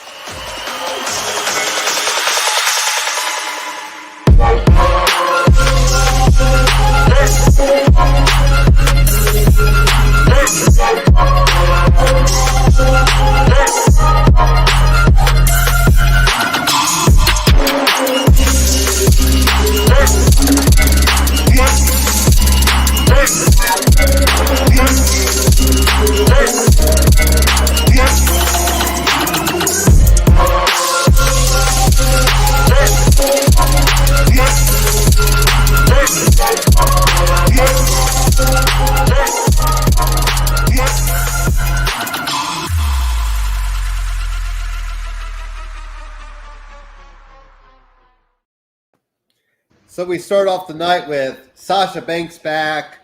Michael Cole was just so ready to say up boss time. He was been practicing all night, all week for that boss time call. I hope one of these days Pat McAfee just tries to beat him to it just for fun and really probably break Michael Cole down. But anyways, then of course we had Bianca Belair out there. We had Selena Vega. So we had Selena say, "I want my title match." But then, speaking of backtracking things, Craig, they'd have Selena go backstage and say, "Oh, well, this isn't a title match, even though you want a title match for the past 2 weeks. This is going to be an opportunity for a title match." And then it doesn't even matter because Selena loses. So, anyways, on that end, but we are officially getting Bianca Belair, Sasha Banks, a rematch at SummerSlam. I think that'll be a good match to kind of see play out. I don't foresee Sasha winning, but you almost wonder if you will, just to kind of give Bianca that, have to come back from it. So, so you could talk about Bianca Belair and Selena Vega. I thought it was a decent match, but it is interesting that Selena lost. Even if you had Sasha interfere to give the win to Selena, I thought you would have wanted to keep Selena kind of in that just outside the title picture. But now that she lost, it feels like, well, now she's out of it, she doesn't get the opportunity because you lost your opportunity. So how'd you think about the way they played that off, Greg? Because I did not like it. I didn't like it personally. Yeah, I just think Selena is the wrong person to put in the middle because I don't see her beating either one of them. I don't know what female I see her beating, period. So it wasn't like Charlotte and Rhea and Asuka's in the middle, or Charlotte and Rhea and even with Nikki in the middle. That person in the middle has a legit chance of beating either one of them. Having Zelina being that middle person was the wrong idea. If it's Carmella, I can buy it. If it's unfortunately Bailey's gone, but if it's her in the middle, I could have bought it. There's other women that would have made more sense, being the person who's the pendulum swinging between the two big fish right there. Could you keep Carmella in that spot instead of Zelina? But then what does Zelina do? Yeah, you could have if she hadn't already taken those losses to Bianca. Now it would have it wouldn't make any sense. Yeah. But I don't know who else on the I guess Liv. Lady side, but yeah, there you go. We haven't done much with her since Liv Morgan hasn't been on TV in I think a while, a month or so, a few weeks at least. True, so, but she would have been a better choice than Zelina Vega for sure. So it's just the wrong person, because you want somebody who's could put up a fight against Sasha and leave a lingering feeling that okay, they could win if things fall the right way. But I never once would have that feeling about Zelina Vega. So, or should they have done Zelina and Sasha for a #1 contenders match? Then you still have the door open for Zelina to get a title shot down the road, because she still hasn't got her match with Bianca. But they did what they did, and like we said, has Zelina already fallen out of any sort of favor of WWE, or are they just make her eat losses because she re-signed? Like, that's I can't figure out, like, what not that I thought she was going to be a champion right away, but eating this many L's right away is a little telling, isn't it? It is. She is best as a mouthpiece or as part of a group. So her forming some type of alliance, or getting behind a big star and just being that little factor that interferes or does already underhanded tricks is more her role. So her coming up with some big, imagine if Raquel Gonzalez comes up and Zelina's her mouthpiece, or something like that. Her behind a heavy, now she's a force. So something like that. But as a standalone with no backup, and just relying on her own, in-ring work, no. Yeah. So Jey Uso defeated Dominic Mysterio. Now, I thought this was interesting because Dominic's like, okay, I don't need you out there, Dad. But then Rey Mysterio was out there anyway. So I was like, well, what was the whole purpose of that when Rey Mysterio was out there anyway? And you kind of figured Dominic would lose because, he said he could do without Rey. And he thought, we're going to see these four guys fight again at SummerSlam. I still think the Usos retain. We're not really at the breakup point of the bloodline type stuff. I feel like we've just untapped that, so we need to figure out where that goes. But do we see a falling out of Dominic and Rey maybe in the near future? That's what I'm thinking, is that it's going to happen at some point.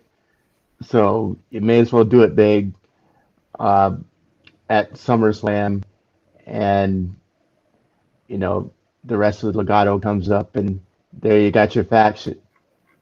And he's going to maybe he and Santos are co-leaders, or they find some way to blend their forces. But are you gonna could you have Escobar treat him like a father figure? Right. This is how Rey should have done you or treated you or whatever. Something like that. Yeah. It does look. they look kind of close in age. So maybe you have, like he doesn't have, I guess it could work because, like you said, a father figure. But I think that would be interesting because then that would give them, Rey Mysterio a reason to fight. Now, who would have Rey's back? Because then you don't want Rey getting beat down by Legado de Fantasma all the time. So we'd have to figure out who could come up and, kind of have a Rey's back. But Escobar and Dominic, that could be an interesting kind of, almost like a Luke or Darth Vader and, Anakin Right. type deal, but I feel like that's coming sooner rather than later. And that's going to be that's going to be that's going to be the sink or swim though for Dominique, on its own. Yeah. Even if he does get kind of hooked up with Escobar, which, we probably don't see coming, but that will truly be because that's going to be his own time. So King Nakamura, I can't roll my R's like Rick Boobs, but I wish I could. I always failed that part in Spanish class, but anyways, so he defeated Apollo Crews because Commander Aziz came in there and, took care of things. Do we see Nakamura win the IC title at SummerSlam, or is that still a little bit away, Greg? Not on this one. Maybe down the road. Rules. Yeah, he's getting a lot of mileage out of the whole King shtick, and people eating it up. Yeah, I know. I haven't got sick of seeing McAfee dancing and acting a fool. Whatever he was doing yesterday, like even Michael Cole was like, because he started to bring his leg up like on the stand. And I was like, what? Like he doesn't even know what he's doing. Like, yeah. And then McAfee or Cole with the light of the night. Well, it's glad you dressed up for the night. Right. So. That's you see us wearing cargo shorts underneath his sport jacket. But yeah, it's just hilarious that the game time comes out. We're looking to see what McAfee's going to be doing.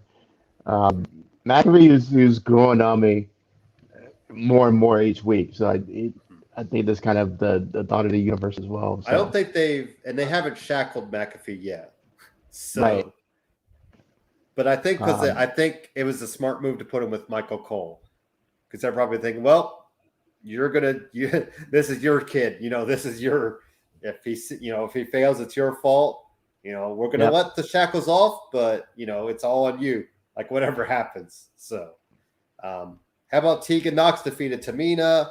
We saw the ammo involved. What a distraction for Tamina to be. She didn't even get hit by it. Like that's the thing. Like at least get hit by it. But Tegan Knox picks up the win, and whenever Natalia's ready to come back, we'll get those tag teams going at it. But you know what I already want to go to, Greg? Edge, Seth freaking Rollins, official. That is my match. That's going to be my match to watch. This is the one, and I love that they keep bringing up the past. This is the one that, it's so weird. What do you know? Bringing up the past is helping your storyline. Like they could learn that about NXT. But exactly. Edge and Seth Rollins, and even, I feel like Seth is going to pick up the win, but, there's still, I still feel like it could be a coin toss. It could go either way because both guys, like we always say, need the win. I love the back and forth.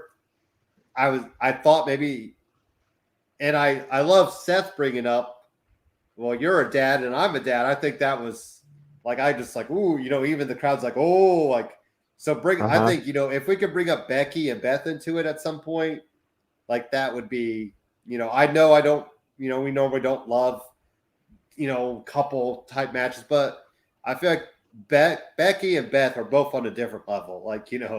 This, it's not Lacey Evans and Baron Corbin against Seth Rollins and Becky. This is two Hall of Famers, and if, maybe Becky's kind of tired of being the good guy. Maybe she wants to be the bad girl again.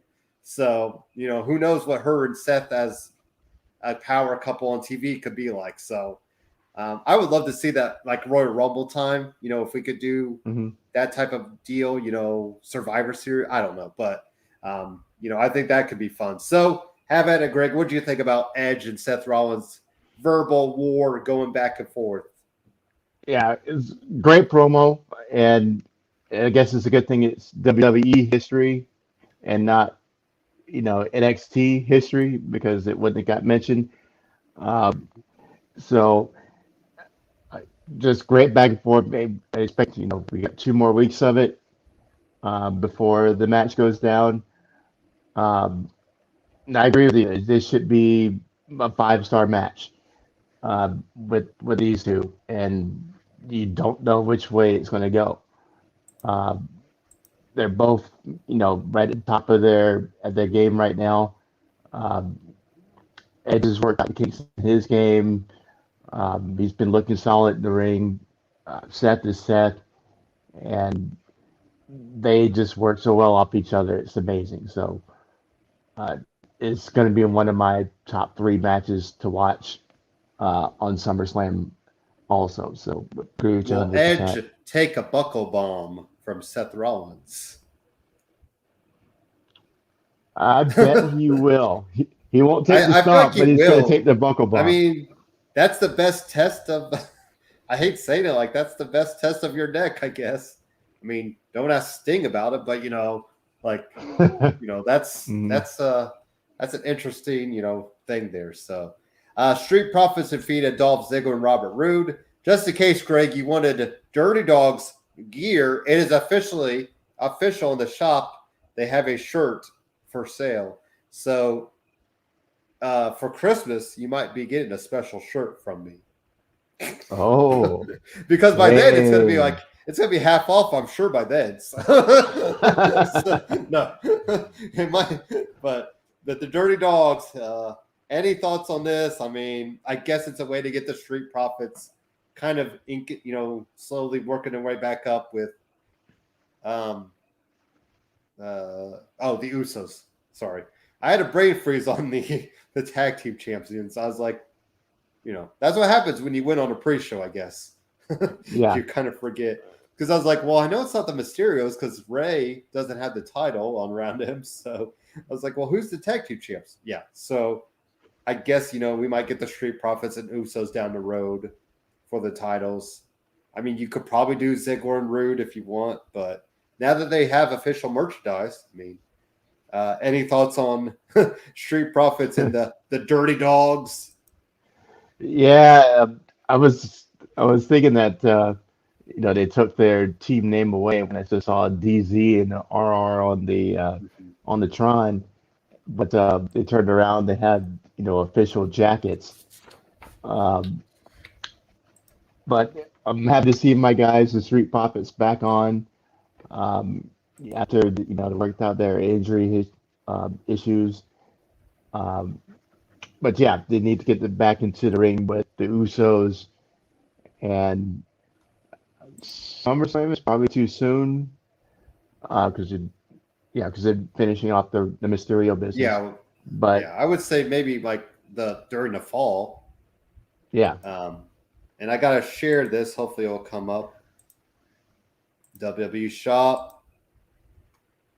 Boom. There it is. oh They're even on the front page. Downright dirty. And apparently, there's if you want the index. I kind of like that. I'm not gonna lie. I kind of like that shirt actually. Because hey, it fits the okay, cartoon but anyway, so what else we got? Yeah, so they give them new shirts and give them the old. We're gonna give you the front page of the shop. So there we go. Bianca Belair defeated Zelina Vega. I was so excited that Bianca beat her. I just couldn't stop myself. But Finn Balor defeated Baron Corbin. And then, like we brought up last week, Finn had to come out and do this. Say, I'm not the normal Finn. I'm not the Finn of old. I'm not happy, smiley Finn. But then he gets beat down by Roman Reigns and the Usos. And so my big question is, well, who's going to come? I mean, I guess Finn's just going to have to take them on his own. Because I don't know who fits in. I mean, it's probably going to be Finn and Cena teaming up for a little bit. Maybe that's our SummerSlam go home match or our like the go home show match instead of I was thinking maybe the Mysterios and Cena. Maybe it's Finn and, Cena against Roman and Jay, or Roman and Jimmy, or something like that, or 3-on-2. But I don't know who, Adam Cole was backstage. Could we get Adam Cole helping out Finn? We get a little too sweet action there. Former Bullet Club members, not at the same time, but, is there any, do you have any thoughts, Greg, on who could come out to kind of save Finn Balor? Because, is it Baron? Is it Corbin? We've already tried to get Kevin Owens to help Baron Corbin. Do we get, Finn to try to help him? Yeah, no. I hope not, because the guy who almost stole his championship match. Yeah. No, that's not going to happen. Finn is going to be a lone wolf, and he's going to, take on the machine by himself, even if it means taking beatdowns. I like it, and it's exactly what needed to happen. Is that he goes ahead and takes care of Corbin, and then acknowledges what happens on the last week's show with Cena swooping into his spot and saying, "I got a problem with you too." It's not going to be a match, but I can see them both in the ring, cutting a promo on each other, and the only thing that keeps it from getting physical is Roman comes out and it takes out. Or he just comes out on the mic and just kind of takes the spotlight off of them and pulls it back onto himself. Will we see Cena and Finn at any point? Could that be WrestleMania? Could that be a WrestleMania match?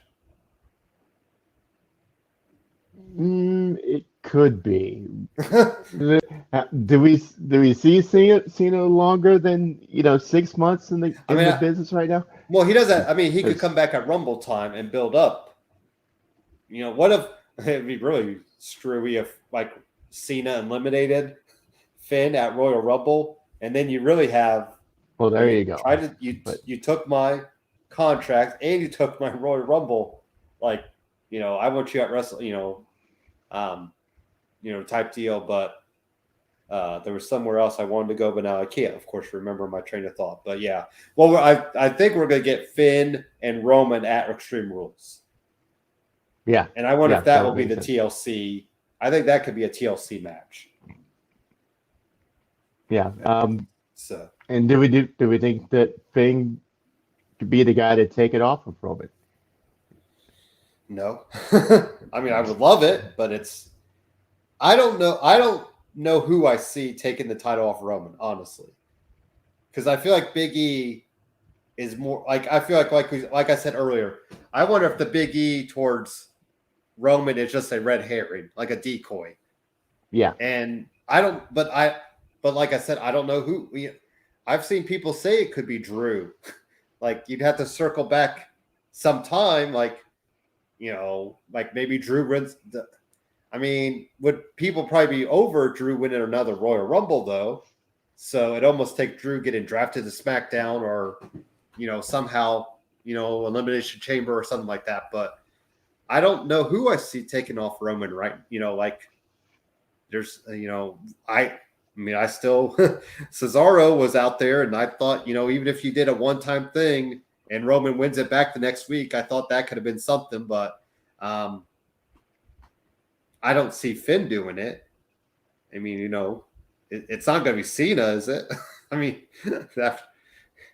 Just to break Ric Flair's record. That would really put it to Ric Flair. He's not even in the company anymore, and then Cena beats his record the day, a month. The month he gets released, Cena breaks the record. Yeah. So, well, who do you have any names out there? I don't know. I can't.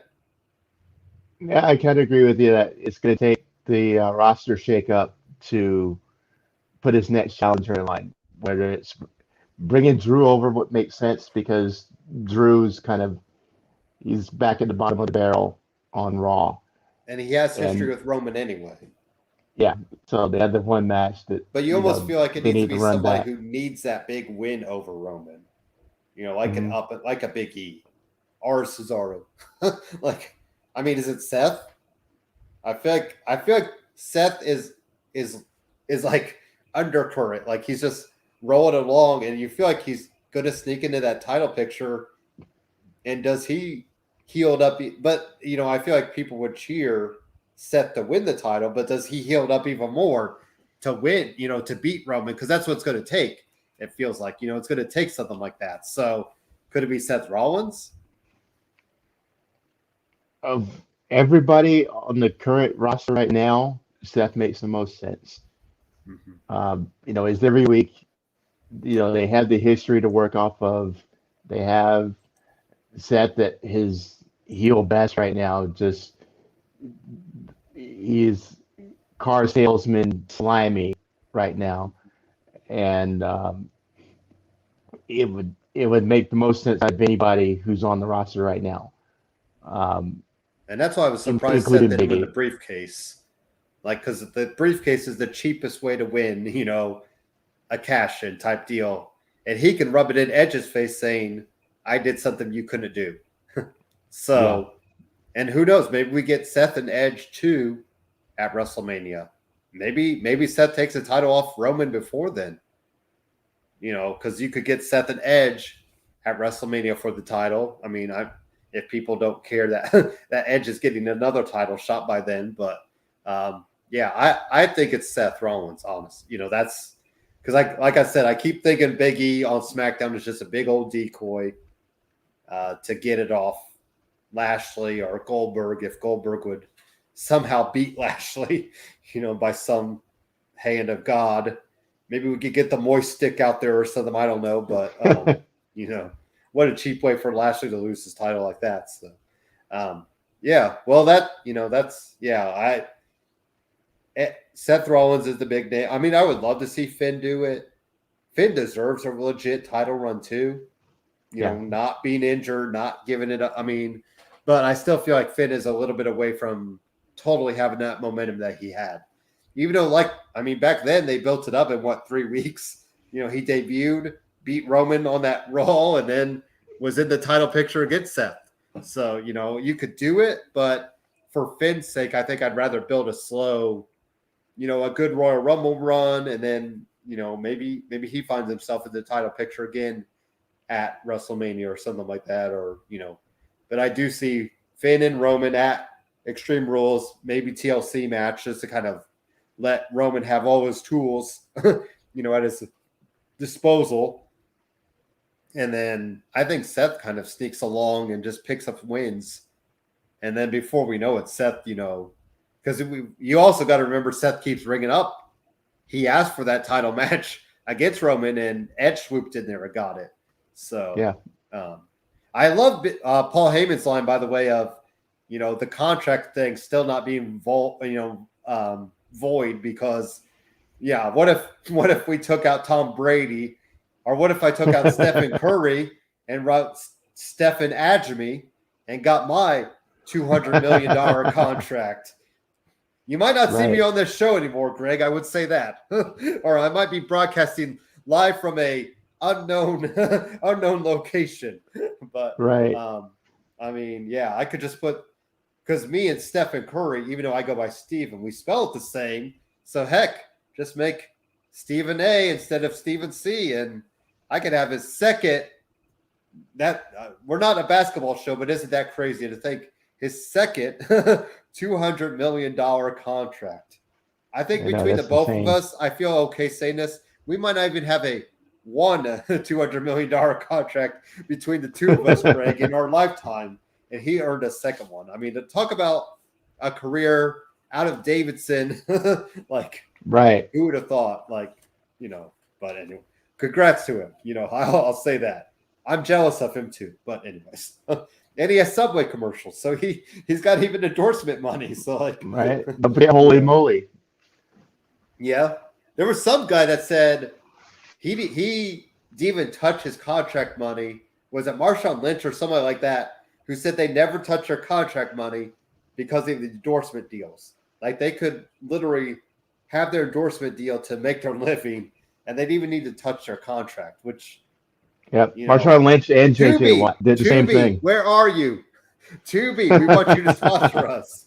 I'm going to have to get Dan involved with Tubi because we have given them That's so right, much Tubi. love on this show. Go to Tubi, watch Lucha Underground. But and sponsor our show. They can join Exactly. with Karma Coin and Rogue Energy and Sean Nugent and Bomb Burgers and all of our other sponsors. Tubi can join us. So we have gone off the rails here. This is my notes. The notes are just so that we have moved on from the shows. But anyway, so thank you for watching. Any parting words for our lovely guests, Greg? What should we be watching on Tubi this weekend? Oh, always go and watch at least one episode of Lucha Underground. You'll love it. And big UFC fights tonight. The heavyweights go at it with Derek Lewis and Cyril Gane. Cyril Gane undefeated. Derek Lewis. Where's this happening now? This is in Texas, in Derek Lewis's backyard. He's from Houston. I think the show's in Houston. So he's going to lose. Probably. Oh, if WWE's booking it. But you got two guys who have bombs in both their fists, and this is not going to go the 5 rounds that it's scheduled for, guaranteed. And this is going to be the next guy to fight Ngannou. Unless John Jones says finally says he's ready, Dana White came out and offered John Jones a title fight right now. And there hasn't been a He's the guy that's been response suspended yet. a lot, right? Yeah. His brother was on the Colts and got suspended for steroids. So it runs in the family. Yeah. And he's done it wrong all over the place, from steroids to losing his UFC 200 spot for taking a Cialis. Somebody who's in their 20s should not be taking a Cialis. I don't care how hard you train. So he lost millions and millions of dollars for one blue pill. But aside from that, the drugs, the cocaine, hit and run on a pregnant woman. He's just a dirtbag of the highest order. But nobody's invited to UFC. Right. Nobody's seen him take a beating yet, and that's what we've been waiting for. And his skills have been diminishing, but his mouth is strong as ever. So I think it's finally going to happen where he's going to run into a young lion that's better than he is, and he's going to get smoked. But until it happens, he has that cachet attached to his name. But that's what this fight is kind of setting up. A contender to the champ if John Jones doesn't go ahead and take the olive branch that Dana White's offered. So big UFC fight tonight, and happy that NFL is back. My two big Colt players have the big weekend, Edrin and Peyton. It's been funny to see Edrin James, he's really been taking this up. And then Peyton just looks like he's shown up like business as usual, like he knew he was going to be, you know what I mean? It's been interesting the two way that they've been celebrating. Because I don't know if you know, Edrin got a pimped out gold Cadillac rolling into Canton all weekend. I mean, this thing it's gold seating, purplish, has the Hall of Fame cut it the silhouette. I mean, he's, and then you got Peyton just showing up with his little, his water bottle, hey, I'm here, I'm Peyton. So Jim Irsay will be inducting Edrin James today because they're doing 2 days. They're doing the 2020 class, and then to 2021, and then I believe Archie is going to do Peyton. So because Bill Polian, who was kind of the architect of that Colts team, I think he is not under, he couldn't travel to go with them. And I think he would have inducted Peyton, but I believe it's Archie Manning. I could be wrong, but I would imagine it's Archie inducted him. So, but Gotcha. yeah, And didn't Andrew Luck say he's coming back? what are you throwing this pipe bomb on us for? No, I thought I saw that earlier Rivers this said week. it. Philip Rivers goes, I'm not holding out. Like, I'm an open to return if the opportunity comes. It was Philip Rivers. Because Rivers just retired from us. Yeah. Right, but I thought Andrew Luck says I'm coming out of retirement. Don't throw that bomb here, Greg. Do you know how where you're trying to get? Like, I don't know when that's going to go away. Like, honestly, I have no clue. I guess until we win a title. Like, if we win another Super Bowl, there'll probably still be people saying, "Oh, Andrew will come back next year to come." Like, it comes up all the time. Like, it never really goes away. And I don't know when it's going to go. I guess until we get a quarterback that can, and now you saw every other guy is going down with a foot injury. So Carson Wentz had foot surgery, and he's out 5 to 12 weeks.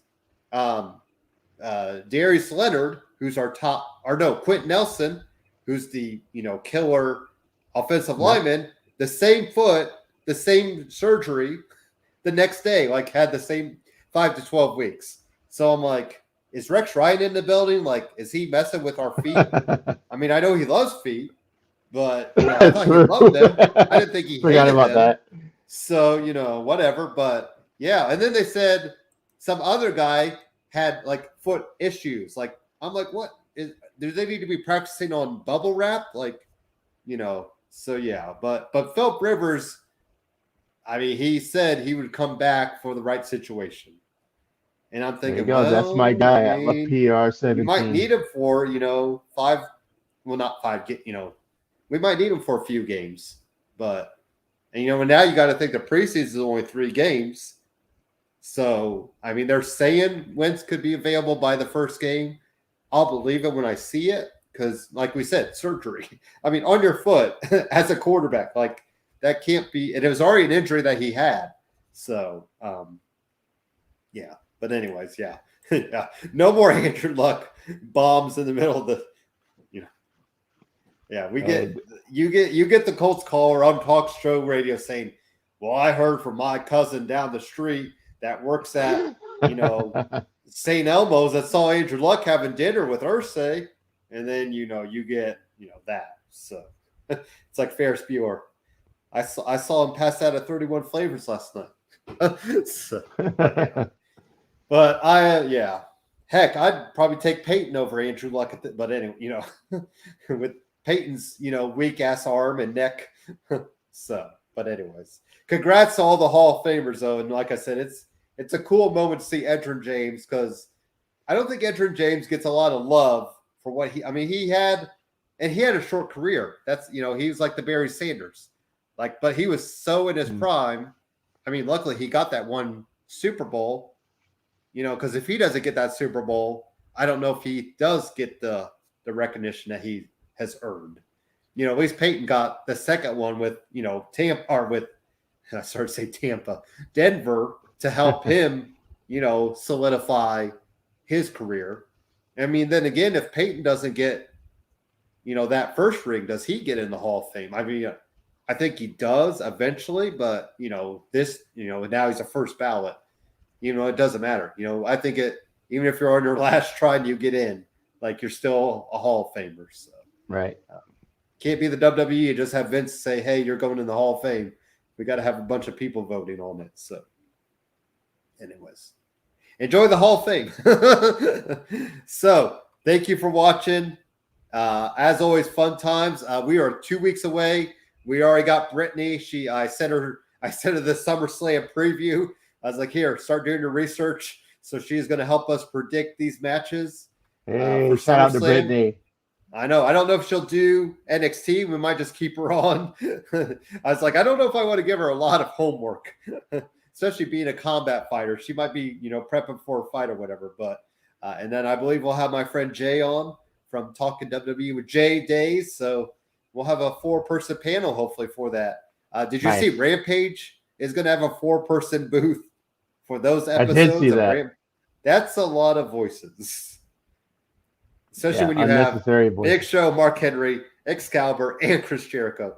And you already know Jericho is going to overrun that booth the whole night. So hopefully they'll like do that just for the first couple and then be like, okay, maybe just Excalibur and Big Show one week and Excalibur and Mark Henry or whoever, is available. So anyways, talk to you guys later. Have a great weekend.